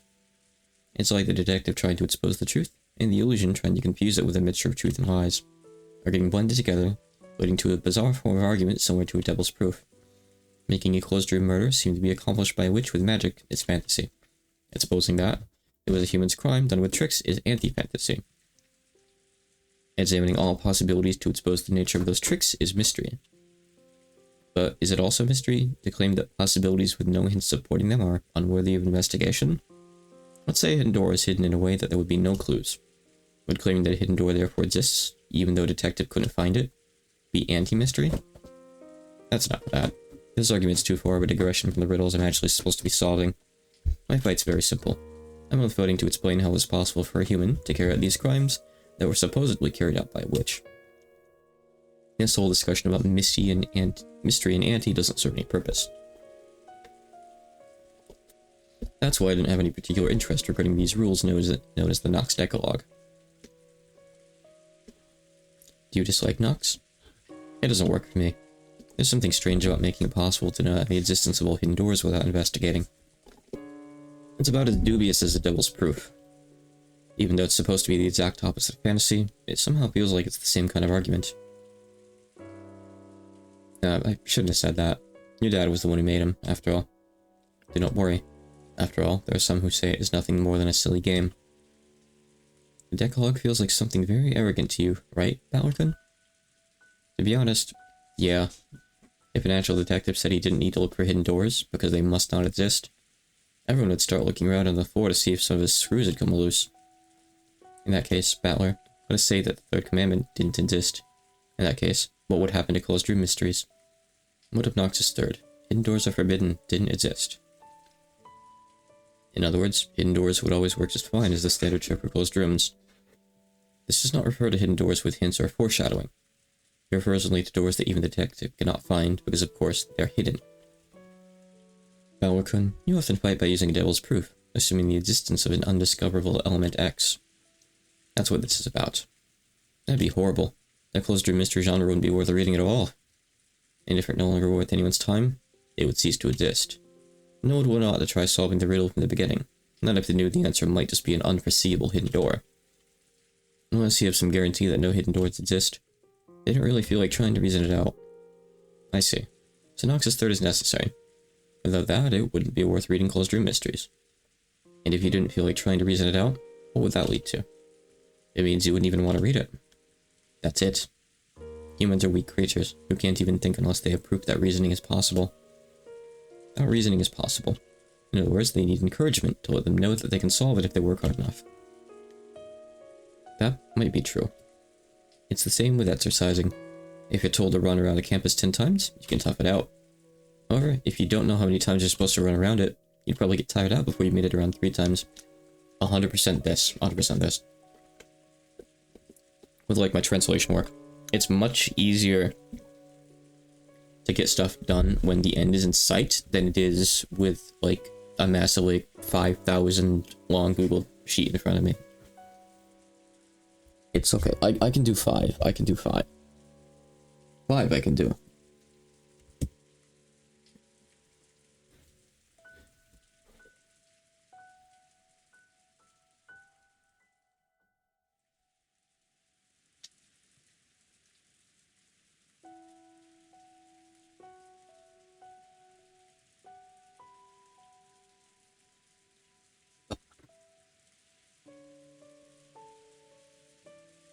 I gotta just not read it when exercise stuff comes up, huh? People an opportunity. Jump on the bandwagon. The same thing goes for thinking and reasoning. Humans view a problem differently depending on whether or not it's guaranteed to be solvable. In detective novels, there's always a scene where the detective announces that he's discovered who the culprit is. That's a sign saying, the hints have all been given in the previous parts of the story, so dear readers, please try to reason it out. Ah, I always thought it was just a classic line, but I guess it does also have that effect. To put it harshly, until the detective says that, readers won't feel like trying to solve it no matter what, no matter how much they like solving mysteries. Weren't you like that yourself in the previous games? Oops. Now that I hear it, maybe that really was the case. Maybe my fight against Beato really began in the second game. At first, I didn't seriously try to tackle the closed room riddles Beato threw at me. After all, I knew nothing except that people had died in closed room, and the windows and doors were all locked from the inside. I mean, seriously, talk about having no hints to go on. So I refused to argue on the grounds that I couldn't fight, because the lack of clues made reasoning impossible. After that, didn't Beato sneer at me, asking whether I'd repeat that over and over forever, in an endless repetition of moves? At that time, Beato said this. Of course not. I'll give you the thing people like you always demand. The reason you always stop thinking and then moan about it is lack of information. If you were then given information, you start doubting whether the information is true or not by denying the basis. Isn't that convenient? Like clever little words to hide your own incompetence. Then she said she'd give me certain information that couldn't be denied, and created the rule called the Red Truth. Once we reached that point, the curtain finally rose in my battle with Beato. So, that's when I finally had a guarantee that I could solve this tale if I tried, and I stepped up to the stage with her for the first time. Beatrice. She's a strange person. The riddles are the only holes witches can live within. She began to give me the Red Truth, a method by which those riddles could be solved. You'd say the Red Truth is a hint Beato gives me, so that I can compete in this war of reasoning. Like candy. Because I've been given hints, it's like she's saying, try and solve it, or it can be solved. An enigma that's guaranteed to be solvable can't be called a true enigma. Isn't this almost as though Beato herself is admitting that she isn't really a witch? Am I? That does seem logical. She truly is a strange child. Beato gave no answer. With grey eyes, she did nothing but blankly gaze at the steam rising from her black tea. My father created the Decalogue to act as a crutch for the power of thinking. It most certainly wasn't made as a way to arrogantly decide things. A crutch for the power of thinking. That's right. By Nox's 8th, it is forbidden for the case to be resolved with clues that are not presented. This does not only mean that one is forced to avoid making theories that are not supported by clues. If you turn it around, it means that the one proposing the riddles is forced to display clues that lead to the solution. So in other words, if you follow the Decalogue, all riddles must have hints, and therefore it's guaranteed that finding the solution is possible. I see, so that's what they meant by a crutch. So this is what they mean by a crutch for the power of thinking. If you can believe that's solvable, you start wanting to have a go at those riddles. If you're capable of believing that hints do exist, you get fired up about rereading the story to search for them. I'll admit that it might have the power to give courage to those trying to solve it. You seem to think the Nox Decalogue is a series of restrictions imposed by the ones who made the mystery, but it is also vital for the readers. By using the Decalogue as a crutch, we are given the courage needed to use reasoning, as well as the willpower to reread the tale several times in search of the clues we know must be hidden there. It's like the lid of a jar of jam that's too tight and won't open. Like Mom always used to say, if you think you can't open it, then it really won't open no matter how hard you try. Yeah, that's relatable. The same thing happens in sports. They say whether or not you have a strong image of yourself and believe you can win no matter what. I should really move my mouse out of the way so it doesn't look like a comma to me. Has a large impact on the records. In that case, the Nox Decalogue isn't really a set of arrogant and strict restrictions. You can also see it as a way to encourage readers who are trying to solve the mystery by telling them to give it their all, since it's definitely solvable. That's an interesting way to interpret it. Still, I've heard that not all detective novels around the world follow the Decalogue all the time, right? When you bump into one of those, won't you feel tricked? Even the Decalogue is nothing more than a single interpretation, and it cannot be applied to all mystery stories.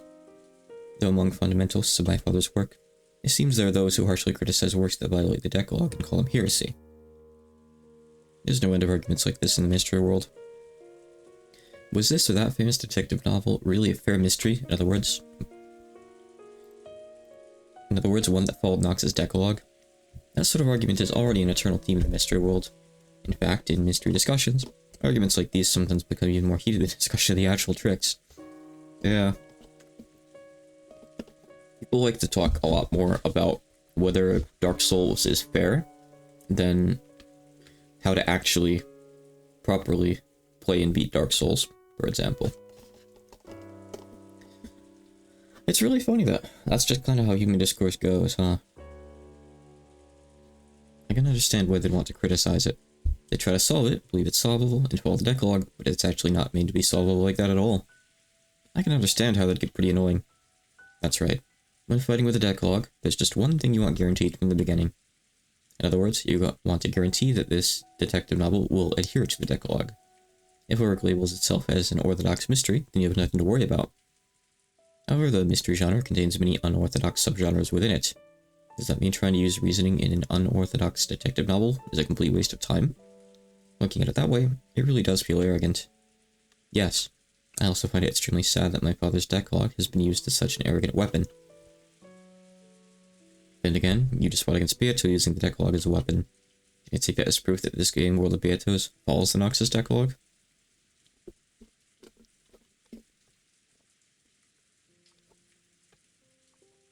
When I ask that, there's a strange silence. Vigilia, Delanar, and of course Beato all remain silent for a while.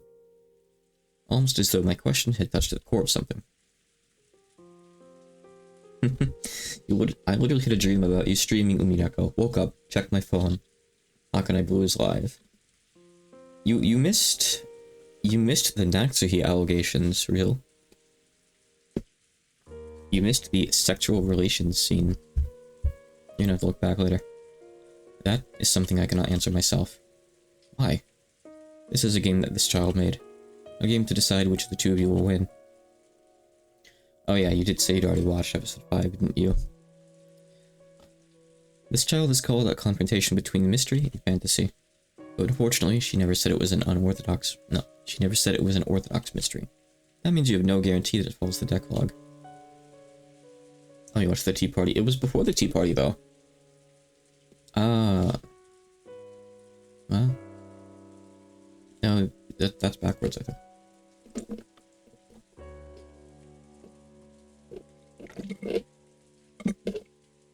It happened in episode 5 itself, not the Tea Party. The first Tea Party was short one, the second one now. But at the same time, Miss Beatrice has said that this game is a contest between you and her.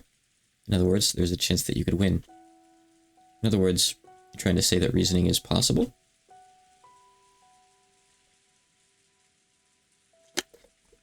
If you asked this child, she would probably say that reasoning is possible. However, just as she is the challenger, and you are the challenged, the two of you are different creatures. Something Beato might have proposed, thinking it is solvable, may or may not be solvable for you as well. You mean the fight we had yesterday between Balor and Lenore? For example, let's say we propose a simple riddle that any Japanese person would know. However, the second one? Well, to be fair, we've had two. We've had the one with the Kinzo escaping out the window, and then we've had the one in the courtroom. So we've already had two.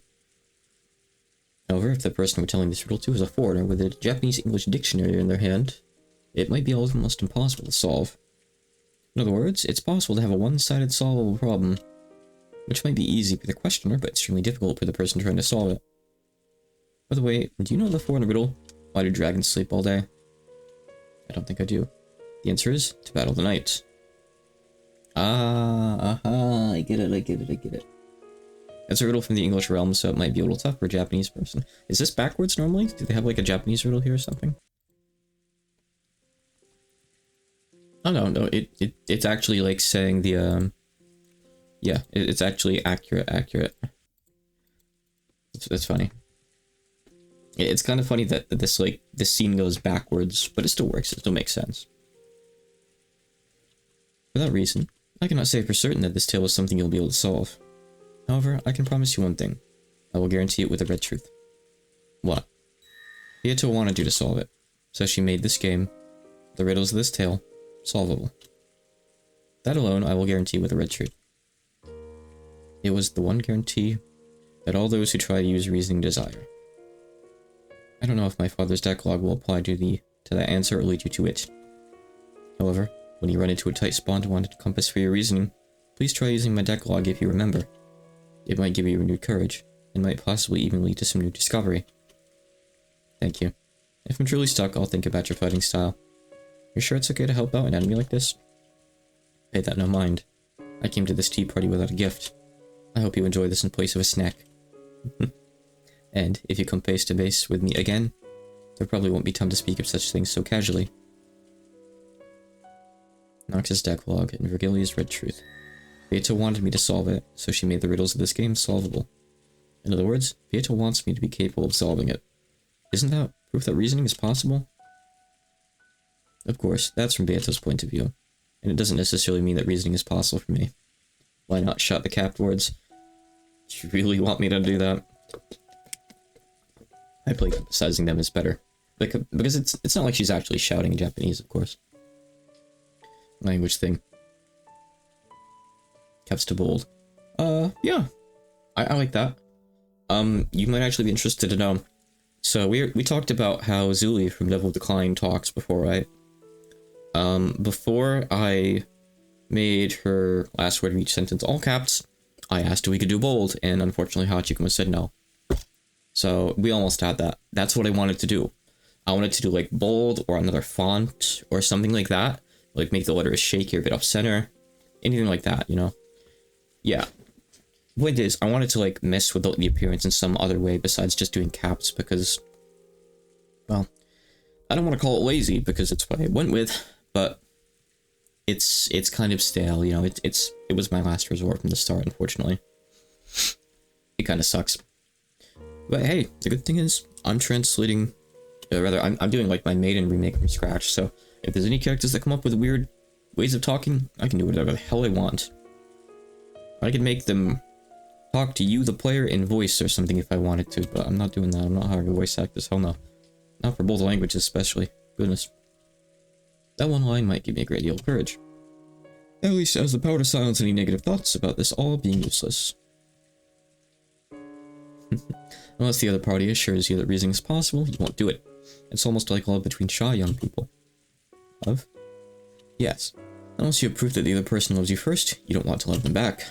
Right? Both boys and girls want to hear someone else say they love them first. That's their dream. Now, look, if it wasn't a giant issue like getting money for voice acting or something, it might be funny. But that game has so many characters and so much dialogue. It's not feasible. It would be funny. It would be funny. I'm probably already gonna have to commission like a few songs to replace some of the existing ones and things like that once we get down the line. Oh, by the way, Rio, about the thing you were asking about, like when I was gonna do my year-end wrap-up and all that, it is gonna be later this month, I think. I'm gonna try to have enough stuff done in the Maiden remake by then that I can formally announce it. Nothing playable, of course, but enough to, like, I don't know, get a few good screenshots, which I guess I could already kind of do if I wanted, but would be cool, would be cool. Because that is not a project that's coming out this year, but it's another project I'm announcing this year. Probably the last one, so. After all, there's nothing as painful as a one-sided love, and the scars of the heart left behind last a long time. Because they're afraid of that pain. They want proof that the other person loves them first more than anything else. I see. That's an interesting way to explain the relationship between writer and reader in a detective novel. Yeah, maybe you could liken detective novels to that. Both the writer and the reader first want the other party to say that they'll solve it, or that it can be solved. Until the writer is assured that the reader will certainly have a go at the riddle if they propose it, they don't want to write their story. The same goes for the readers. Until they're assured that they will certainly be able to solve the riddle if they try, they don't want to read the story. If this is hard for Gen Z people, pretend that book equals video game. Because they don't want to write what they consider a masterpiece and be hurt when no one reads it. Because they don't want to reason about what they consider a masterpiece and be hurt when they realize it was all useless. With that argument, it really isn't a stretch to say it's like love between shy elementary or middle school age kids. Even though they really do want it, they don't have the courage to reveal their feelings. So they wait uncomfortably for the other person to confess, and by the time summer ends, nothing's happened. Yeah, more than that, sometimes the girl even ends up going out with an entirely different guy. That's what my first love was like. Only with these one-sided feelings they can't express, they'll invent the passage of a summer that will never come again, and the days of the youth end. Wonder who Balor's first love was. And the writer who wouldn't write until he gained the support of readers, goes for all eternity without releasing his maiden work. The reader who waited for the writer's rise to fame. Go S their whole life without knowing the joy of the mystery genre. Okay, but it's nothing too long, maybe then. Balor couldn't. When does the chicken or the egg type of shy love reach the level where can it progress into mutual love? Well, that's probably when things start to pile up. It starts as a relationship between friends. They communicate with each other more and more. And when the two both reach the level where they're sure that I like this person and they surely like me, well, then they probably just naturally become a pair of lovers. I feel like that doesn't actually happen that much. Or I don't know, I don't like watch people doing romance stuff in real life, but I feel like that's just like childhood friend trope kind of thing. That happens in the end.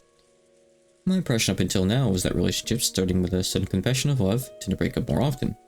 Whereas pairs who never actually confess to each other, but realize that they've always been together, usually stay together for a surprisingly long time.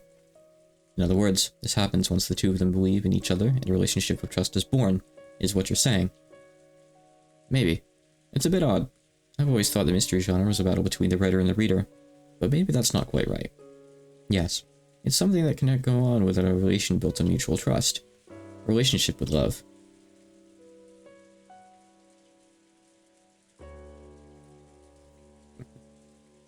So you're saying a relationship isn't one of killing each other, but one with love? Hehe. Though it doesn't look like anything more than a pair of elementary schoolers bullying each other to me.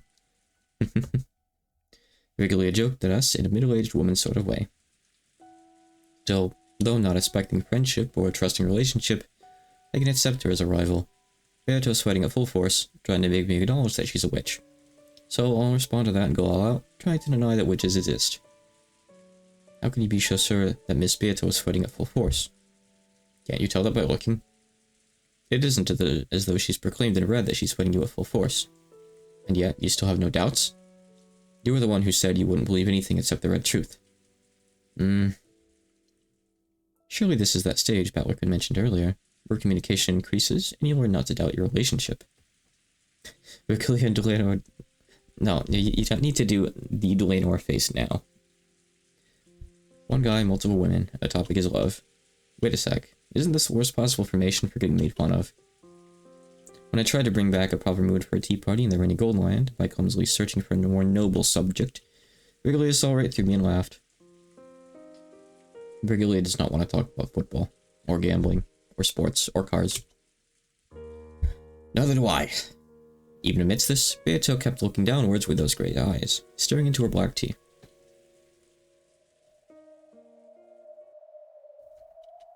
Yeah, that's right.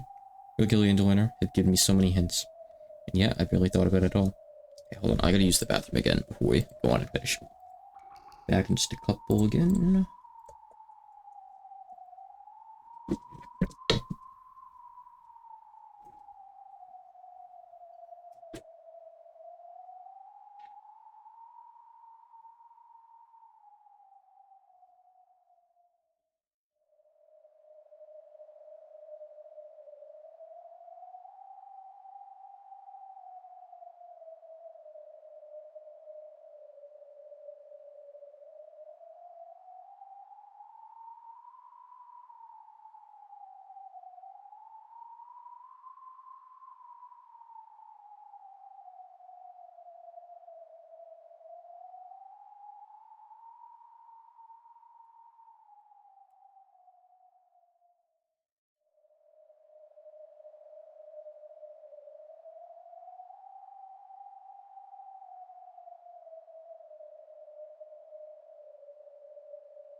Hey.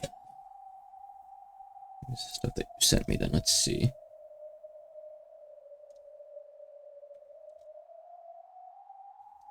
How long are all those videos real? I might take a peek at it, we'll see, All roughly 4 minutes each, huh? Okay, that's not that bad then, yeah. Alright, yeah, okay, sure. I guess I could do that.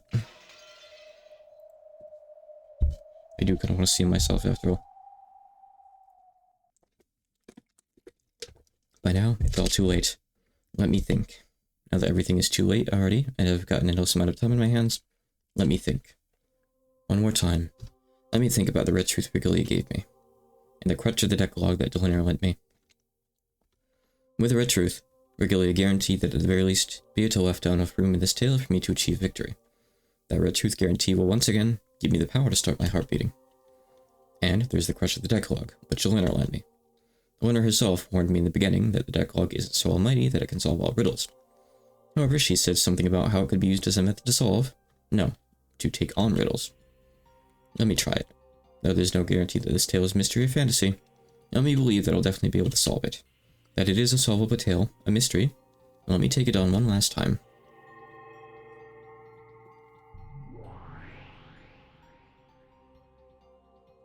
When it came to, I was suddenly in that strange tea room where I'd often argued furiously with Beato from across that table.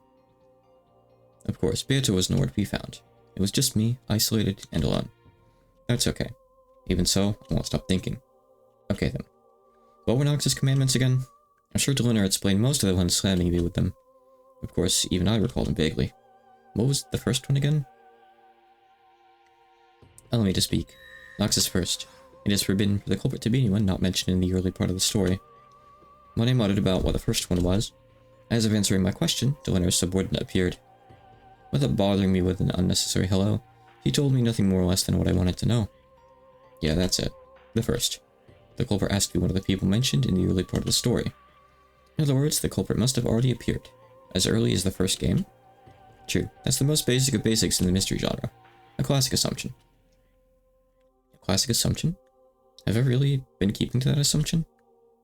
With each new game, the number of people in this tale keeps increasing. That violates the closed circle rule. At that point, everything gets screwed up. Did I give up on the inside? thinking that the true culprit or mastermind must have not shown up yet, that reasoning was therefore useless. If I read this tale as a fantasy, new characters keep showing up, to the point where even having demon kings or gods or creators appear won't be strange at all. Even if the true mastermind first appears in one of the last episodes, I'd have to accept it. However, if I read it as a mystery and stick with that conviction, then there's no need to worry about all.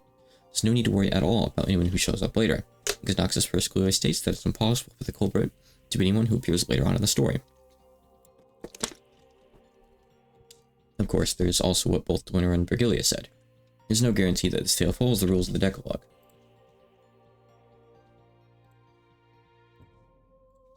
So of course, I can't deny the possibility that the culprit first appeared in the second game or later. However, this is one way of thinking.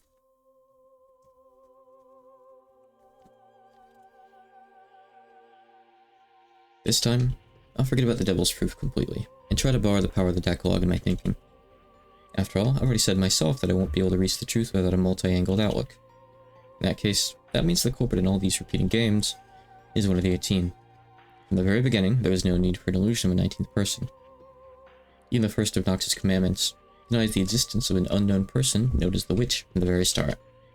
If I'd followed that in the true sense, I might not have suffered so miserably in the second game. And Nox's second? Allow me to speak. Nox's second. It is forbidden from supernatural agencies to be employed as a detective technique. The winners of their subordinate appeared without a sound, and gave me an answer to my question. That's right, a detective can't go around using magic.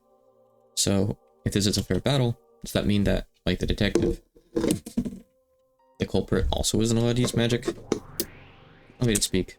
Know that you are free to interpret it as you please. Yeah, that's right. Sure, I'll interpret it my way. If this game is a battle between me and Beato, then because this tale is solvable, no elements will appear that make it impossible to solve. Stop playing with bottles. In other words, things like magic mustn't appear. When they do appear, I shouldn't suspect that the mystery element is breaking down, but I should instead question why it was shown, and suspect the witnesses and observers. That's right, that was Beato's greatest weapon in the second game. Pictures of magic which couldn't exist in a mystery. By showing me that, she forced me to think that this tale wasn't a mystery, and therefore that reasoning was impossible. So, I surrendered. However, if I'd believed unshakably that it was a mystery, it would have been completely obvious to doubt the witnesses who claimed to have seen magic. Also, at the end of the first game, it was revealed that this tale was passed on to people in the future by that message bottle. Someone had written about this crime, this tale. In other words, this entire tale is a world that includes the personal opinions of an observer. What are you doing over there? Hey.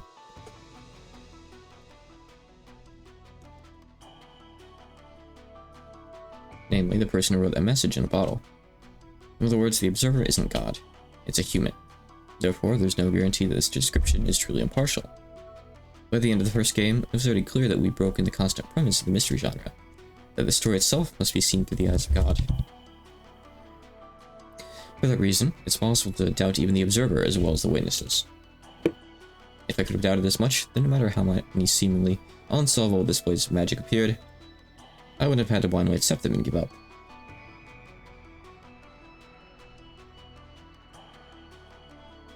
However, that begs the question, is it even possible to solve a tale written by an observer who isn't impartial? Yeah. If I get obsessed with this, all my reasoning will end here. However, I had to believe that Beato was trying to fight me through this tale. Is this a fight? That means I've been given a chance of winning. By giving me that, doesn't that mean that reasoning is possible?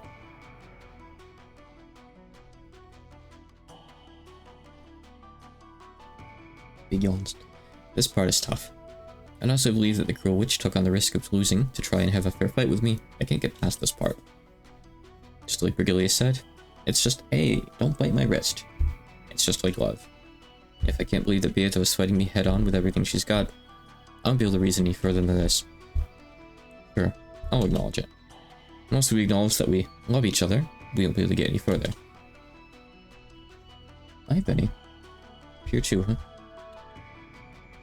Guys, come on. Out of the way, come on. Avery, come on, down here. Paper towels. When Virgilia ran out of patience with the two of us, shy and incapable as we were of acknowledging that out loud, she gave me that red truth instead. That was the red truth saying, Beato wanted me to solve it, so she made the riddles of this game solvable. What the hell? It's like Sato-san in Class A says he likes you. Like hearing a love confession via a friend. I really am pitiful. Reasoning is love. If we don't love each other, the reasoning won't start. In that case, how can we say that we love each other? If you think that you can solve it, just you try. You're incompetent. Like hell you can solve it. Yeah, according to George Aniki, people like that are called tsundora. That brutal witch is finally starting to look a bit cute. If I meet her again, I'm gonna try saying, you're such a tsundora. I guess he doesn't know what tsundere is. If I meet her again, somewhere.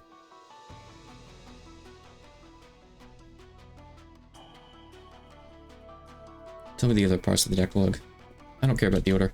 Give me something that seems useful. Allow me to speak. Nox's 8th. It is forbidden for the case to be resolved with clues that are not presented. Allow me to speak. Nox's 6th.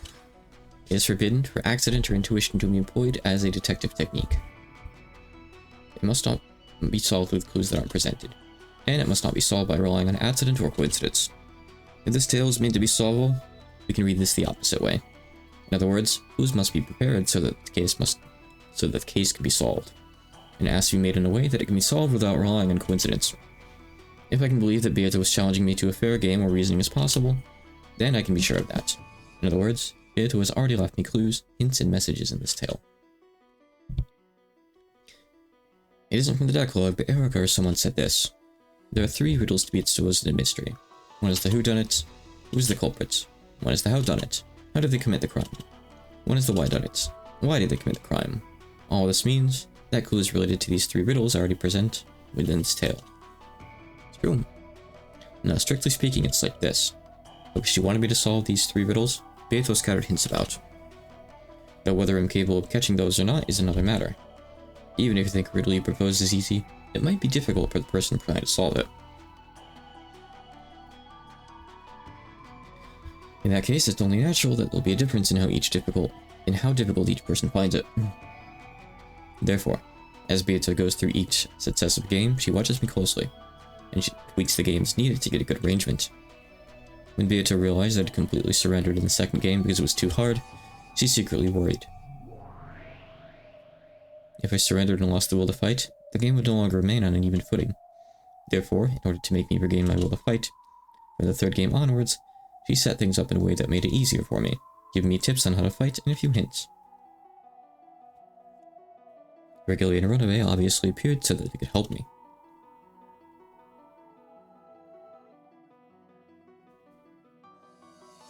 Also, though we still had the usual crazy magic shows, she gave me the metaphor of the Brawn Tube trial, as well as tips on how to fight back. I finally understood how to fight, and most likely, at the end of the 4th game, Beato managed to have the all-out showdown with me that she'd probably wanted. And you, being the loser that you are, won with small bombs. Then, Beato acknowledged that my abilities had become full-fledged, and entrusted me with her heart. Entrusted me with explaining this tale, didn't she? You're gonna have to do a bit better than that. In that case, it was really dumb of me to boycott most of the 5th game, just because I was so disgusted with those 2 witches. It doesn't matter who the game master is. All I need to do is search for the truth in Beato's game. On the contrary, I should probably thank those 2 witches just a little for continuing the game in Beato's place, now that she's gone and left everything to me. Of course, I doubt those evil witches were trying to do anything of the sort. Culprit, crime, motive. The answers to those 3 ultimate riddles, the hints, must be scattered throughout the previously shown tales. It's probably a very faint light, like trying to find beads that have fallen onto a sandy beach. They're definitely there. However, they're so faint that unless I believe strongly, there is no way I'll be able to find them. Please, allow me to speak. What is it? Go back through the tale. Know that you'll be given them as long as you don't lose sight of the truth's faint light. Right now, through this tale. Know that for reasoning to be possible, a trusting relationship is required. Yeah, I know. In fact, maybe I finally noticed just now. It's something that's been repeated over and over again throughout the tale. Persistently so. Without love, the truth cannot be seen. He said the line. Slowly the tear dissolved into darkness. Then, as though it was slowly sinking into a pitch-black sea, I passed through the crevice in the long journey I'd taken with Beato, and kept on falling and falling. It was a bizarre experience, like crossing over the boundary of sleep while still conscious. There's so much hair on my desk right now. After. As several tales before became faint bubbles. No, were they small shining fragments? They were scattered like stars amidst a pitch-black sky. They kept sinking on and on into that sea.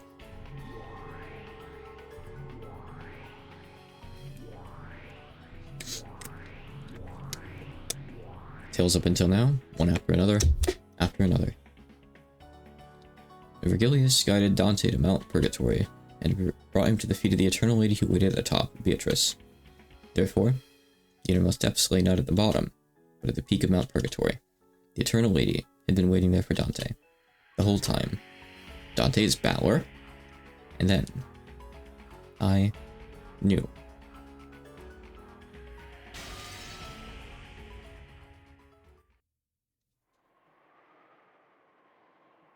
Battler has figured it out. I finally reached the truth. To the depths. No, to the peak of Mount Purgatory. Idiot. You really are an idiot. That hurts. He woke from the sleep of death. So, at this point, Battler has figured out the truth behind Umineko. Can you figure it out? It's not easy. He woke from the sleep of death, and bit by bit, his sense of pain came back to him. On Battler's face, which still looked up at the heavens as he hung there peace brought a long sword. A suffering and alive expression gradually returned. You really are an idiot. A huge idiot. Battler noticed. This whole time, Beato had been snuggling up against him, sleeping. And when he held her, he knew that it was not Beato, but her crumbling remains. Oh no, he was too late.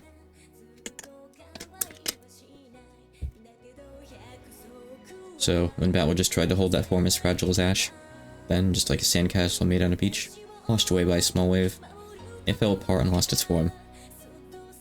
At Battler's feet lay nothing but the ragged remnants of Beato's dress and the pile of ash. No, on top of that pile of ash, he could see something sparkling gold. It was the husk of a single gold butterfly which had been torn to bits. And so, Battler knew. I've definitely reached the truth. However, I wasn't able to do it while Beato still remained in this world. Beato, you really are an idiot. I finally reached the truth of this crazy riddle you've created. Just like you wanted. I didn't lose heart, and I finally made it there in the end. So why did you lose heart without waiting for me? You believed so strongly, didn't you? That I'd definitely reached the truth. So why? Why couldn't you believe with me and wait? You are the one who's been forcing the most torture on someone else. It's me. I've been the one putting you through such cruel torture. You resisted until the very end and kept on protesting to me. Even though I've now finally reached that truth. To think that you couldn't wait any longer. And that it's all too late. You idiot. Why did you lose heart before me? Damn it. It's my fault. I forced her to endure this torture. In fact, she's been doing a wonderful job sticking through it for so long. Over and over and over again, you kept on protesting to me. Because I was so incompetent, it was as though I couldn't understand the truth. Idiot. Idiot. Your riddles are too twisted. Why couldn't you say it more simply? You idiot. His scream of pain filled the sad cathedral. The sad witch who wasn't able to communicate the truth to Battler. The sad man who wasn't able to understand the witch's truth. Battler's howl of anger and sadness rang out for that pair. The clock hung in the cathedral showed that it was midnight on October 5th, 1986. We know what that means. Or do we? Time was up for everything. You're kidding me. Don't set something like a time limit on this difficult riddle you're so proud of. No, I understand. Even though there was such a faint chance of that miracle happening, you prayed for it to happen. You're just like grandfather. You prayed for and bet on the power of a miracle. One so unlikely that it was totally impossible, less likely than finding a bead you dropped in a sandy beach. And that means I've now truly arrived at that miracle. However, your time didn't last long enough. Yeah, you could probably ask Real and he'd probably know the name of this song. If I had reached this point even a little sooner, if I could have seen the truth, Even if it had been right before time was up, I might have been able to save you. But right now, I've been run through pathetically. I can't even hold what remains of you. As I attempted to pull the long sword out, I tried stretching up my arms and kicking my feet, struggling to at least touch her remains, but nothing worked. Shit, damn it. At that time, I noticed a golden glint on the palm of my hand. It was a single wing from a gold butterfly. That small fragment of gold was the only piece of Beato that I was permitted to touch. I cried with my strength, gripped that fragment, and pressed it against my head, apologizing. Why couldn't I reach the truth earlier? Then I pressed it to my chest, promising that even now, I would never again lose the truth. When I pressed my hand against my chest, the sword piercing my chest cut my wrist, and blood trickled out. That blood spread throughout my fist, and it must have soaked that gold fragment with my red blood.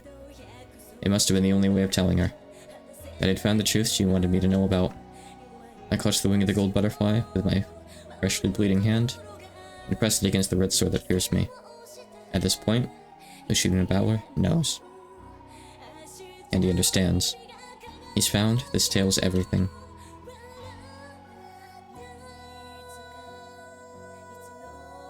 At that time, it seemed as though a faint golden light leaked out of the gaps in his clenched fist.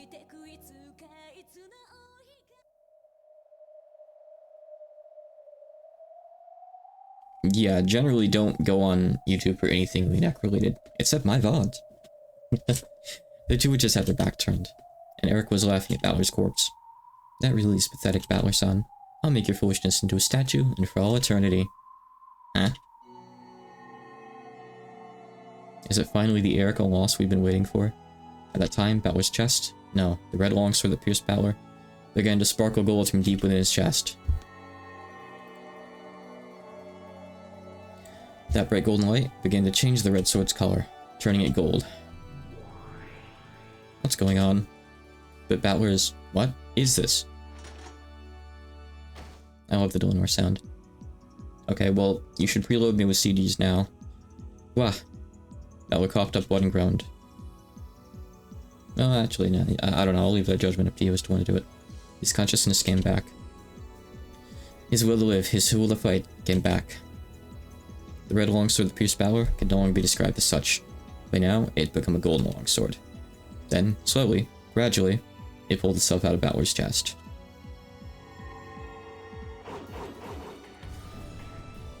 It finally pulled itself free and started dancing through the air. Then stood in front of Battler's eyes as though it knew who its master was. Battler, crawling on the floor and moaning, grabbed the golden longsword, and though it looked painful, he slowly rose to his feet once again.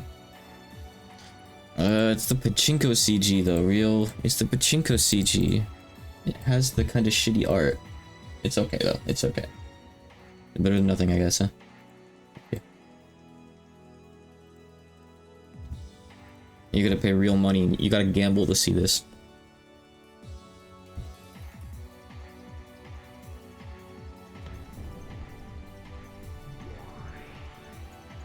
This sure is an elaborate act. Is this one of your tricks, Lambda? That glow. It couldn't be. Lambda stared wide-eyed at that bright golden glow in awe. When she noticed that Battler's resurrection wasn't part of a script, Lambda thought up. Byrne also frowned slightly. Sorry, retrials will not be permitted. Jester sisters, eliminate this resurrection illusion. Understood. 4-5, 4-10, fighting permission granted.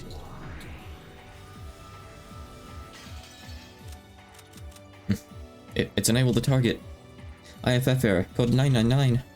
Eek. 999, you say? Impossible. The Jester sisters hesitated, unable to carry out Bryn Castell's orders. Lambda, what kind of farce is this? The illusion of the witch has been completely destroyed, and the trial ended with our victory.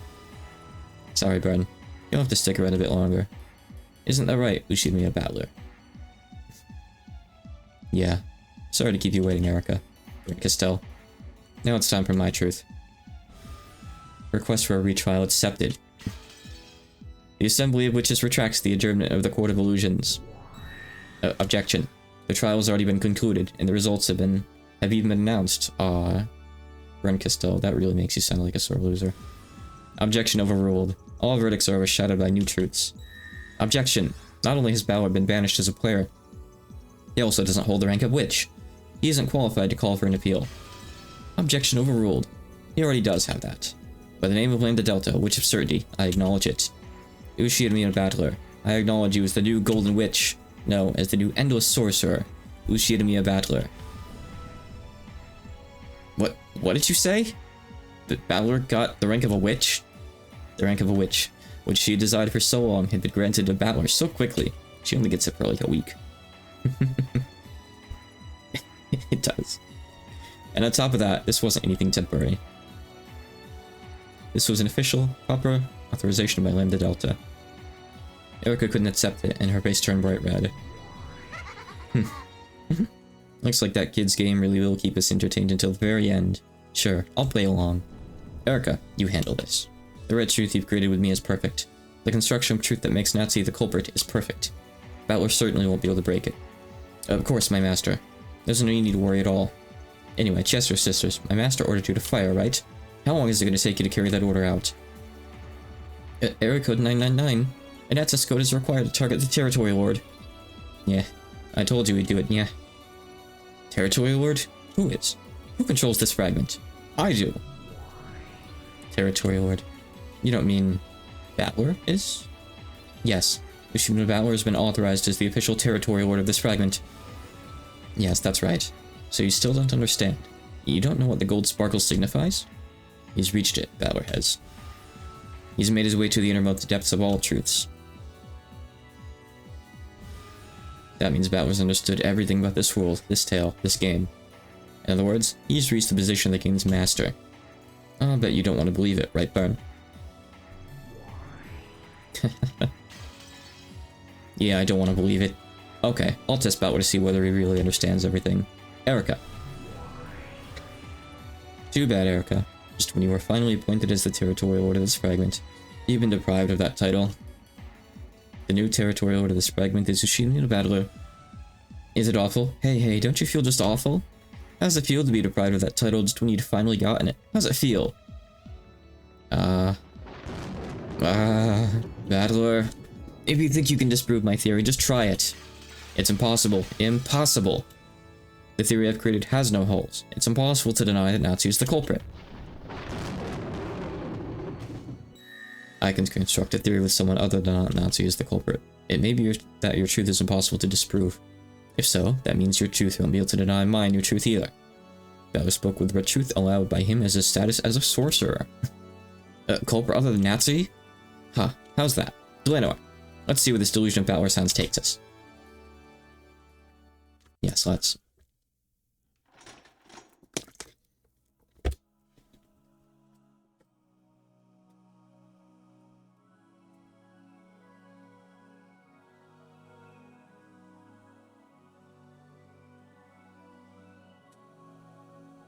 Stinky room. He'll get the cape in a while, I think, yeah. Might not be in episode 5, I'm not sure.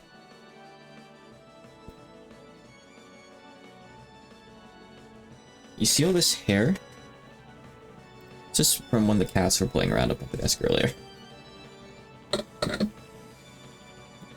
It's almost all from Avery, actually.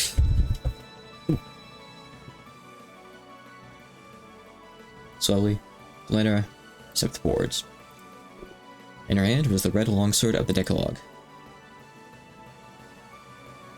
Okay, we're good. She also had a blue short sword. In Battler's hand was a golden longsword. The two rivals once again? No, for the first time, they truly confronted each other. Battler, I've been waiting. Sorry to keep you. You did not. Your return was sooner than I anticipated. Kill him, Delanor knocked. Delanor's form disappeared in an instant, as though her slow, dignified movement from before was only a lie. The curve drawn by the longsword of red truth burned itself into the retinas of those who saw it.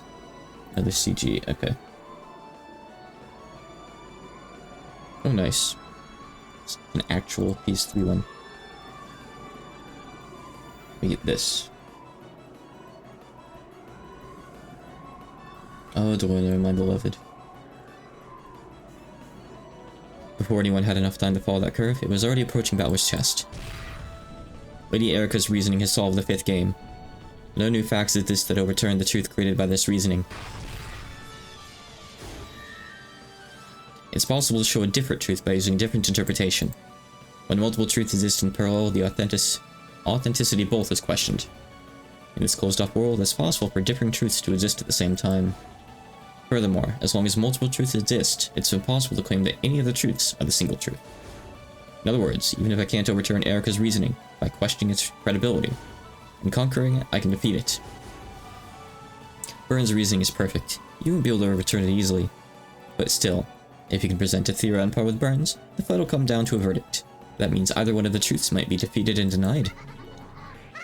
What a laughable script. I'd expect nothing less from a demon script. And let me ask, what is this theory with someone other than Natsu as the culprit? Valor's golden longsword drew both red and blue curves at will. It's possible to construct it using the revenge of the baby from 19 years ago, the one from Mount Natsu's confession. Nox says first, it is forbidden for the culprit to be anyone not mentioned in the early part of the story. A person not introduced in the 5th game cannot be named as the culprit. What if the baby from 19 years ago was among us from the very beginning? For example, what if it was me?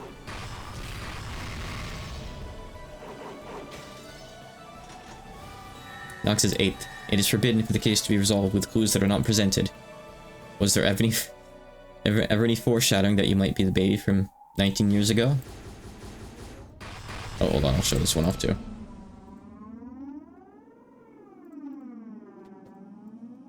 We got this too. It's like an ocean in the background, that's really nice. The red truth from the 4th game that I'm not the son of my mother Asumo. The feeling that Dad was hiding something about the 1st game and this game. In particular, in this game, it was made clear that there was some special circumstances having to do with my birth. Butler proposed that he might be the baby from 19 years ago, and announced that he'd reconstruct the crime with himself as the culprit. As Lunar cautiously held her sword at the ready, she gauged his distance between them. Now that Valor had inherited the position of this world's territorial lord and attained the rank of Endless Sorcerer. Now don't forget that we have read this as that Valor didn't do it here. But that doesn't matter, because that's supernatural red that isn't supported by facts. So it doesn't matter in court. It doesn't matter in court. Now that Balor had inherited the position of this world's territorial lord and attained the rank of Endless Sorcerer, his movements surpassed human understanding.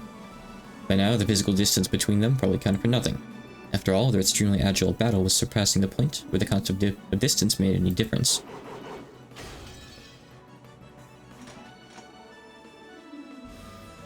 A good start. Let us hear your theory of Balor as the culprit. Yeah, I'll let you hear it. I'll prove that this explanation also works, and that you can't be certain Mount Natsu is the culprit.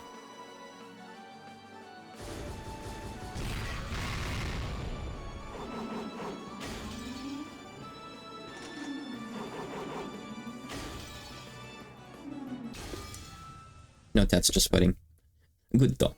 If you're supposed to be the culprit, that creates several contradictions. I'll use those contradictions to reap your feeble truth.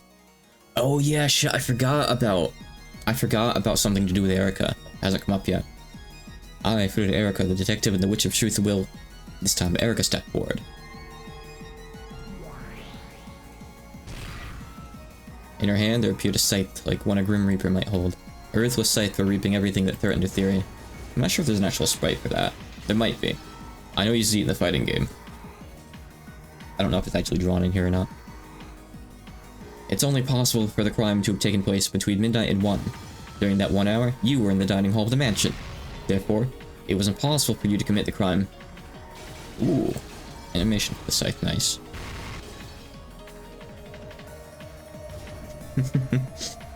Nothing personal, Erica.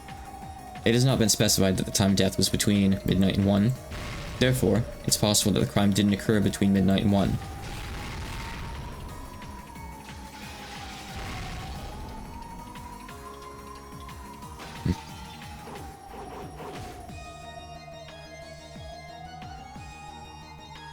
I see.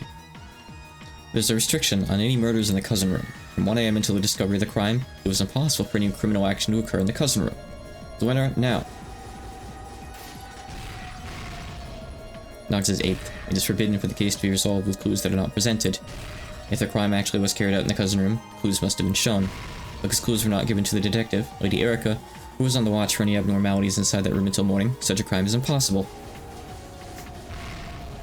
By the time of the crime's discovery, you mean the point at which I let out a scream and everyone gathered there. Even if it was impossible to kill them before that point, it was possible to kill them afterwards. It's about where screams, so people thought there was a murder, then he killed them, he's saying. I'll use the blue flash to deflect both of the red shoots that Erica and Delana had flung at him. That is a small hole that was never brought up. Erica's eyes went wide. After all, what he had said was completely absurd. And the tape wasn't? And you holding your ear to the wall the whole night wasn't absurd? You gotta check yourself. At that time, they still had been killed, even though corpses with their necks sliced open were laying right there. The death of the four in the cousin room has been proclaimed with a red text. Are you trying to use the illusion of the witch? Are you trying to resurrect George and the others using the concept of magic, even though they were dead at the time? I see, since you believe they were dead by that point. It probably looks as though the dead had been brought back to life to you. Brought back to life to you. It's okay. So this might look like magic in your eyes. In that case, I won't be the one to take the next shot at you. Fool, how often do I have to say it? The deaths of the poor people in the cousin room had been proclaimed with a red truth. Furthermore, those corpses were witnessed by a large number of people. Furthermore, it's already been proclaimed in red that no examination of any corpses would lead to a mistaken result. Take that, dead people. Take that, dead people.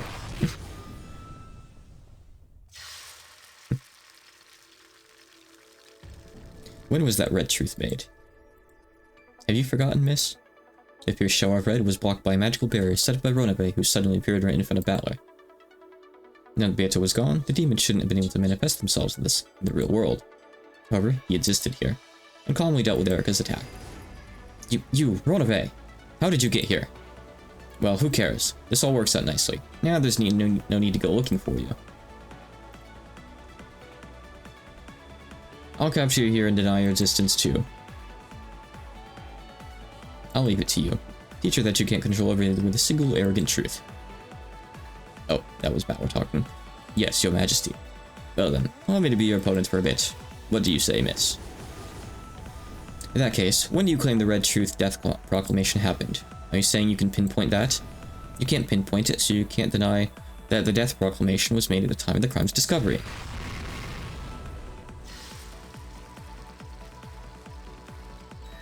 When this court was opened, Lady Land the Delta made a proclamation. She said this was a midnight enter session. The Death Proclamation was made at midnight on the second day, in other words, at the end of the game. That does not deny the possibility that a murder occurred after the morning of the second day, after the so-called discovery of the crime. Ooh. We're getting really meta now. Then you're saying that the victims were alive at that time, even though their necks were sliced open? Did you see that yourself, Miss Detective? True, our current understanding is that no corpse will lead to a mistaken examination, no matter who performs it.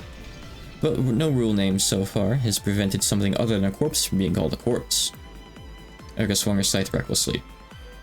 But Ronabe blocked everything with elegant gestures made with a shield on one of his hands. So at that point in time, no one was dead? There weren't even wounds on their necks? In that case, why did Battler scream? Better watch your feet, little girl. Lucian McKinzo was already dead at the starting time for all games. Okay, thanks, we know. Huh? Ah! A pitch black hole opened beneath Erica's feet and swallowed her up. She could probably see through to the other side of the hole. It was the same thing you'd see if you looked down out of the skylight at the ceiling of this cathedral. Well, not Leah. Yes, Regalia could already be seen in midair inside the cathedral. Oh no, the smothered mate. As Erica fell from the heavens, Regalia was right below her and caught her on the end of a divine spear that sparkled blue. Shouldn't you rethink your reasoning? Kinzo doesn't exist.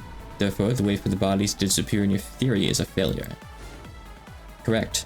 Unless someone other than Kinzo makes the corpses disappear, your theory fails. Yeah. This is nothing. Regalia's blue divine spear skewered and pinned Erica in midair. Erica struggled, filled with hatred, but she couldn't get it out easily. Then, all around her, several small fast things climbed off the walls and enveloped her. Then 7 people manifested themselves at once. We are the 7 Sisters of Purgatory. Know this, full of our master. You lowly paperweights. After George's death, his corpse was never moved. After Jessica's death, her corpse was never moved. After Maria's death, her corpse was never moved. After Rosa's death, her corpse was never moved. After Genji's death, his corpse was never moved. After Krause's death, his corpse was never moved. Therefore, the corpses couldn't have vanished after being discovered. The theory about Kinzo carrying the corpses away fails. Arg. But so what? You know that Kinzo, I can explain the corpse I, footed Erica, have to revise my theory. I have to think. I make mistakes. I do. The detective does. Eric was probably capable of escaping this even with Kinzo's existence denied, by making only a small revision to her theory. However,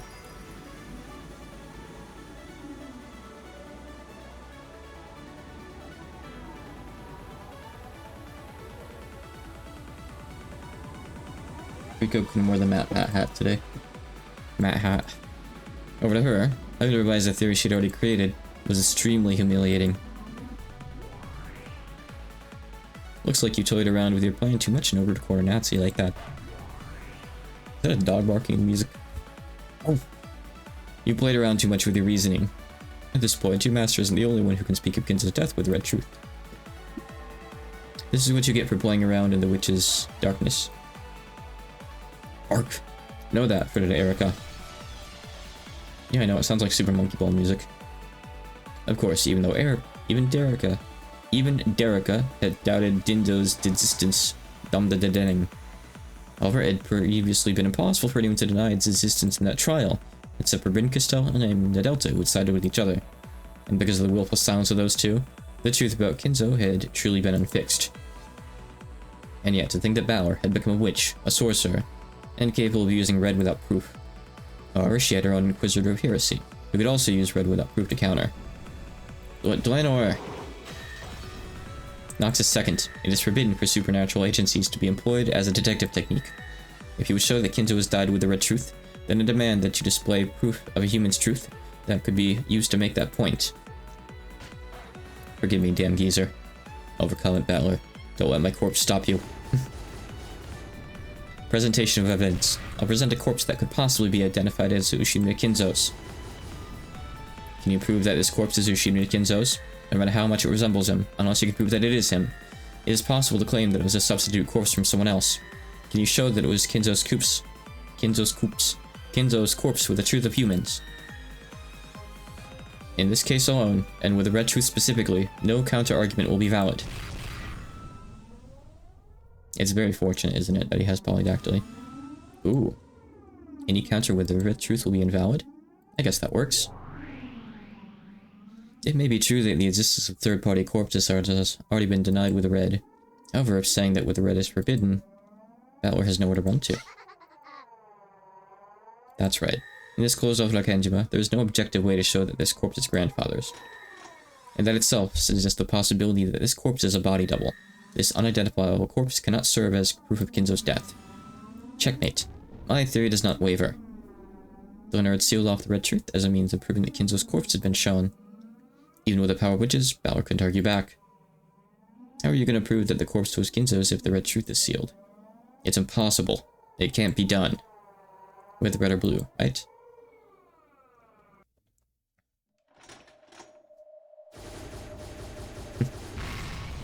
I guarantee that this corpse is Ushimura Kinzo's corpse. CD, good. Then, when Delena met with Battler's golden flash, she was unable to fully block with either her red longsword or her blue short sword, and she was blown backwards into empty space. I'm not explaining shit.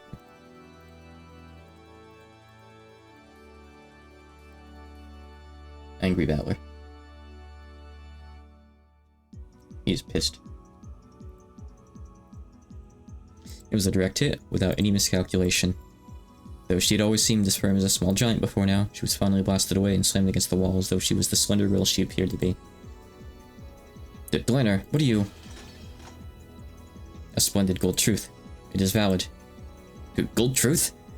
The golden longsword, which had been drawing red and blue trails before now, finally drew a curve that retained its divine golden color. The truth it showed was neither red nor blue. It was gold truth. But what is that?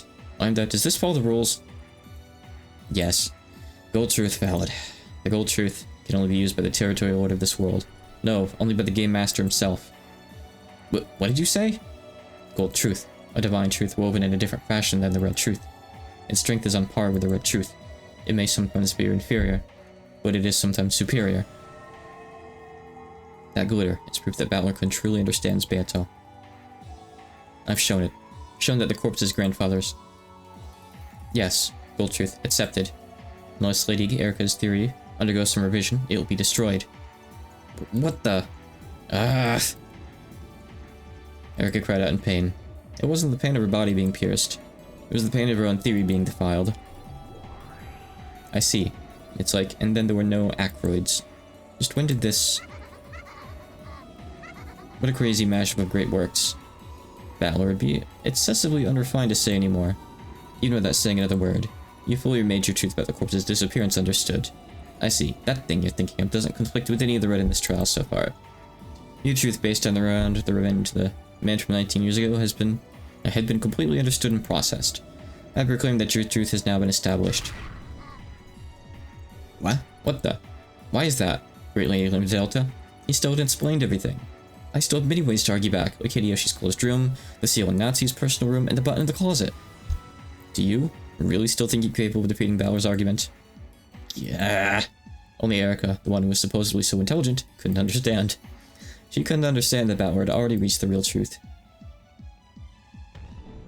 Because of this, Grandfather's absence has been verified, and the dishonorable relationship between Aunt Natsu and Grandfather has been removed from consideration. Aunt Natsu is pure and faithful. I say it in red. She is a good wife. Won't permit this vulgar tale you're all so fond of. But Battler couldn't. Furthermore, because we've raised doubts about the time of death for all who have died so far, the alibis for everyone besides Aunt Natsu go back to square one. If you try to argue that the crime was impossible for everyone except Aunt Natsu, it won't work. The winner, who must have risen to her knees at some point, slowly stood up. The flash from the golden longsword was still buried deep into her chest. Though pain didn't show in her expression, her awkward movements clearly showed how serious the damage she'd taken was. Even though she herself knew that the match was long over by now, the landlord didn't abandon her duty. However, in the cousin room, you witnessed corpses that were impossible to misidentify. Are you trying to say that was a lie? Noxus 7th. It is forbidden for the detective to be the culprit. Ooh. Knowledge check. Have you been paying attention so far? The detective is obligated to keep to an objective point of view. Your theory would mean you violated this obligation. Further to Erica's the detective. In the mean, this game isn't one. In Mod Noxus 9th, it is permitted for observers to let their own conclusions and explanations be heard. Battler does not have an objective viewpoint in this game. Very important. Noxus 8th. It is forbidden for the case to be resolved with clues that are not presented. Until now, you've been the detective. Was it ever shown that you were not the detective this time? That you were an observer capable of inserting his own personal ideas? Unless it was. So this is something important. I'm kind of hinting at that the game has slowly been building up until. Essentially, in games 1 through 4, if Battler isn't in a scene, you can interpret that scene however you want within the confines of the red. If Battler is there in the scene, then literally what you're seeing is correct. Battler is the objective viewpoint for games 1 through 4. The anime messed this up. The anime showed something that normally would be fine to show, but it showed it with Battler on screen. Battler saw something he wasn't supposed to in the anime, and therefore you can't solve Umineko with the anime, unfortunately. Womp womp. So, go watch the anime and go reread the first 4 VNs again. It's your homework. Come back to me on Monday. Wait, what day is it today? It's Sunday. Okay, you can have it done next month. It takes some time. Honestly, we should get another, like, go at the anime if they ever decide to continue it. Because it's gonna be different anyway, you know. It's so old now. Just do a Hunter x Hunter and just restart it from scratch and make it really, really good and accurate this time. They have all the info that we need after all. As it was, you do not have the right to falsify your point of view. In this game, when I figured out the device connected to the epitaph's riddle, I witnessed Grandfather. As has already been shown in red, Grandfather doesn't exist. It was impossible for me to witness him. Therefore, it has already been shown that my viewpoint wasn't objective. It is possible that it was just a sheet or something fluttering in the wind and rain, which you mistook for Kinzo. It cannot be used as foreshadowing to form a basis for Nox's ninth. Mistaking one thing for another is a right permitted to all observers. I think it was still going. I'm not actually sure. I don't know the timeline there. But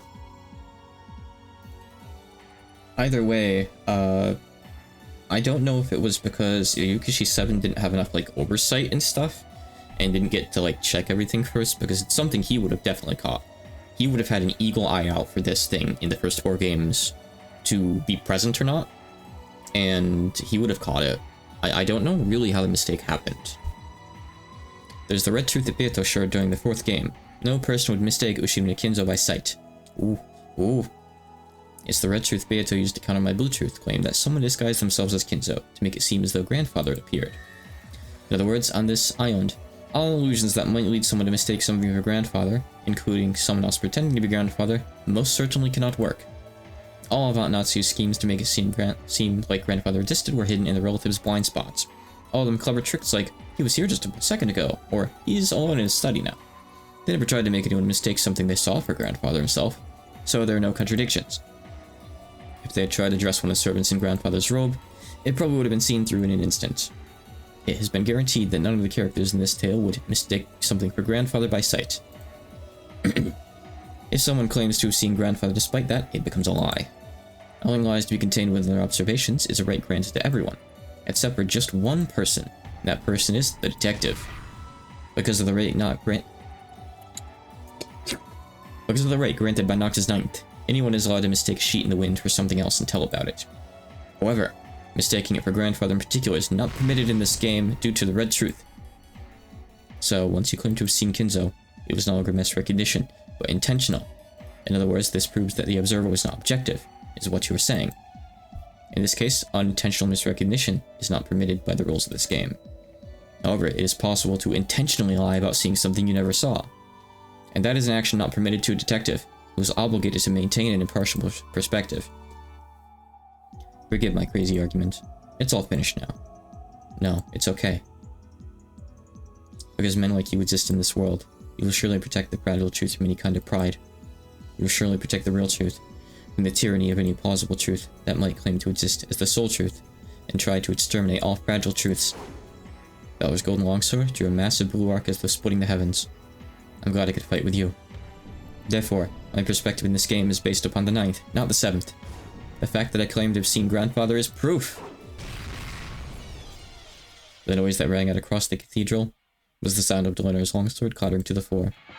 Simply letting go of that was the same as resigning to the Delinor. Though the blue trail battler drawn was aiming right for the top of Delinor's head, it stopped a hair's breadth away. If it hadn't, Delinor would have probably been annihilated without leaving a single scrap of flesh behind. Ah, he likes her. I resign. I give up on denying your truth. I paid my debt. Let honor be to your father. The Decalogue was neither arrogant nor judgmental. Honor to my father. Delinor sat down on the floor and completely abandoned her will to fight. But what are you doing, Delinor? Lame, pathetic. You stupid half-wit murder doll. You've tainted the honor of your own father. Shame on you. You still call yourself Mystery's Wedges. Will you surrender to magic? The history of the Mr. genre won't allow that. You're the one that doesn't understand what mystery is all about. If you see mystery as nothing more than a weapon with which to sneer at your opponent intellectually, I won't let you ever say so again. Adler. I'll present a truth that conflicts with yours. Aunt Natsu was threatened by a phone call over the internal line sent by the man from 19 years ago. Me. His goal was to make Aunt Natsu look like a murderer. In the beginning, this has all been a drama of revenge intent on framing Aunt Natsu. But that's wrong. It's a drama of revenge against the Ushimune family that Natsu's thought up. Your theory outright opposes mine. You still can't pull the blue spear that's sticking through you, right? Yeah, that's right. From America, I haven't heard of a single way for the corpses to disappear that doesn't involve Kinzo. Looks like your theory is about to be denied, doesn't it? The spear's just... you paperweights, get out of my way! The deeply piercing blue spear and the 7 red stakes tormented her theory. They won't come out. They won't come out. I acknowledge the mistake in Erika's reasoning, and the need for revision. But what the... my master? Watching her contort with pain as she struggled to escape from the spear, Bryn Castell spoke this with a disgusted expression. Faced with the facts, Bryn Castell has acknowledged Erica's loss herself. Erica gazed at her master, who was no longer confident in Erica's own victory, with a mixture of shock and despair. I don't give a damn about your pride. How long do you intend to shame yourself like that? You, my double, who's been granted the same blue hair as me. How long do you intend to hang there pierced through like that? I guess I'll just have to descend myself. Looks like I didn't need a piece after all. What a pain, what a pain, what a total pain. I don't need a piece. I'll just throw it away. Yeah, that disappointing, regretful, discouraging, hopeless letdown of a misfire. Do it quickly, filth. Didn't I tell you to revise that pathetic theory of yours? Yes, my master. I'll revise it. I'll revise my theory. Yeah. As Erica's face twisted in humiliation, tears streamed from her eyes. She withdrew and revised her own theory in accordance with her master's order. I can't help but laugh every time Erica gets shit on like this. It's always just so deserved. Mumbling quietly, she made various revisions within the Blue Truth, had them acknowledged by Lambda Delta, and finally had the Blue Smear smashed and was freed. Though that Blue Truth did indeed explain how the corpses had disappeared, it couldn't conceal its desperation, and was a bit of truly shabby reasoning. My master, I've taken it out. My theory is perfect. Are you kidding me? It's horribly pathetic. But I'll forgive you. Because your face and your theory are so lame it's funny. Erica was taunted by her master, who wore an ugly expression. She thrashed about on the floor, crying bitter tears. The wounded Delanor stepped out before, as though shielding her, and she spoke to Bryn Castell as well as Battler. Regardless of how pathetic it might be, Lady Erica's revised truth is valid. Yeah, that's right. Regardless of my truth, yours can exist at the same time. That's what this world is like. No one can disprove them, so even if there are various truths, and even if they contradict each other wildly, they can exist at the same time. Here, as many truths exist as you might imagine. No one can just deny that all on their own. Yes, that is true. I won't let anyone deny Lady Erica's truth. Delanor, as long as I'm here, I will protect that truth. No matter how pathetic it is, I will not laugh at that truth. The words of Delanor, whom Erica had previously looked down upon, led Erica to once again thrash about on the floor, sobbing. And, because no unique truth exists, everything is covered in darkness. Therefore, while both my theory and Erica's theory are impossible to deny, neither is a unique truth. They are vague, and while neither can be denied, neither is certain. Because there has been no decision, the illusion of the witch still exists.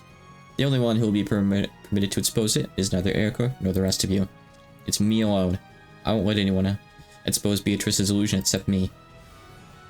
The verdict is revised. Because of the truth presented by Ushimi the Battler, Erica's truth is no longer unique. However, Erica's truth is impossible to disprove. Therefore, both of their truths exist together. The conclusion of the 5th game is rescinded. The game goes back to being even, and I transfer the position of Game Master of myself to the Golden Sorcerer, Ushimi the Battler. Ushimi the Battler, step forward. I appoint you as the new Game Master. Will you accept? You will, right? Do it, you new endless witch. Yeah, I'm the new Game Master. I'll leave the 6th game. Erica, let's settle things for good this time. Stand up.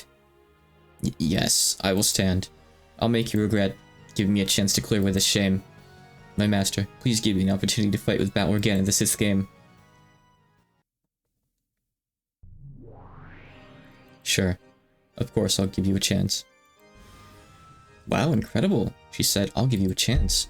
Isn't this a miracle? And the Witch of Miracles, Bryn Castell? Erica, you miraculously managed to escape with your life. In the 6th game, Battler's game, expose the truth no matter what, unless you want to be tossed aside into the darkness of oblivion. Yes, my master. Delanor. Of course. I will give it my all in the next game as well. I won't pretend to be a guest any longer. Together with Delanor, I'll tear your game to bits. Sure, I'll invite you to my 6th game. Sorry, but that title of yours, Checkmate isn't cutting it. It's your game. You can decide the name yourself. Just bring it on. I, Frodo Erica, am a detective, before I'm a witch. I acknowledge you as the new master of this game, and I issue a proclamation of war. I'll definitely expose it all. I'll kill you. Golden Sorcerer, Ushimi the Battler. Yeah, come at me with all you've got. Frodo Erica. Just watch, Beato.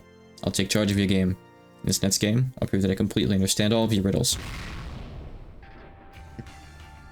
There we go. It's over for real. I'll let this play because it's really fucking good.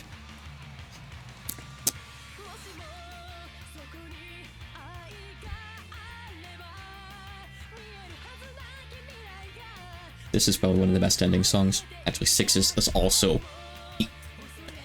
Episode 6 is my favorite episode. I've said this before. Hopefully that'll still be true after I reread it. I think it will.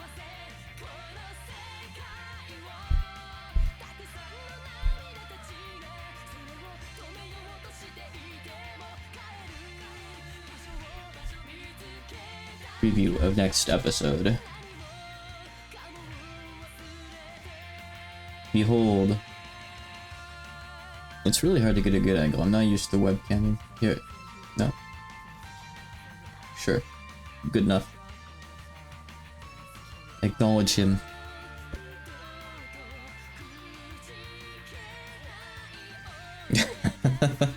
Did you just show up at a... like, right at the end? I'm sorry. Look forward to 6, I guess. Womp womp.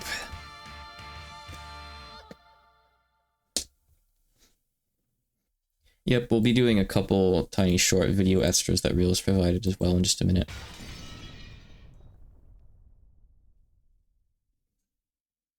I'd honestly forgotten just like how strong of a note 5 ended off on. It's been a long time. And for some reason, 6's ending stands out a lot more to me. Probably because I really like Birth of New Witch, which is the song that plays. I'll check something, so I'm just gonna read this real quick just so we know for next time. Episode 6, Dawn of the Golden Witch. Good morning. Now the curtain shall finally rise in a game prevented by that Bauer-sama. Will Bauer-sama manage to successfully and spectacularly fill the enormous role of Game Master? Let us bear witness to this fight on the opposite side of the chessboard. There is no longer a difficulty level. This is no longer a hint, but a confession. I haven't heard all the voices myself, but I'm getting to hear them doing Fatal's playthroughs, so that's good. I want to say it adds as Noctis. Yeah, it finally adds the Decalogue.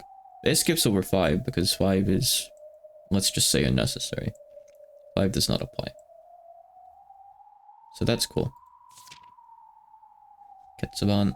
Wow, it's missing no. I can't believe it's missing no. Okay, let me end the recording there then.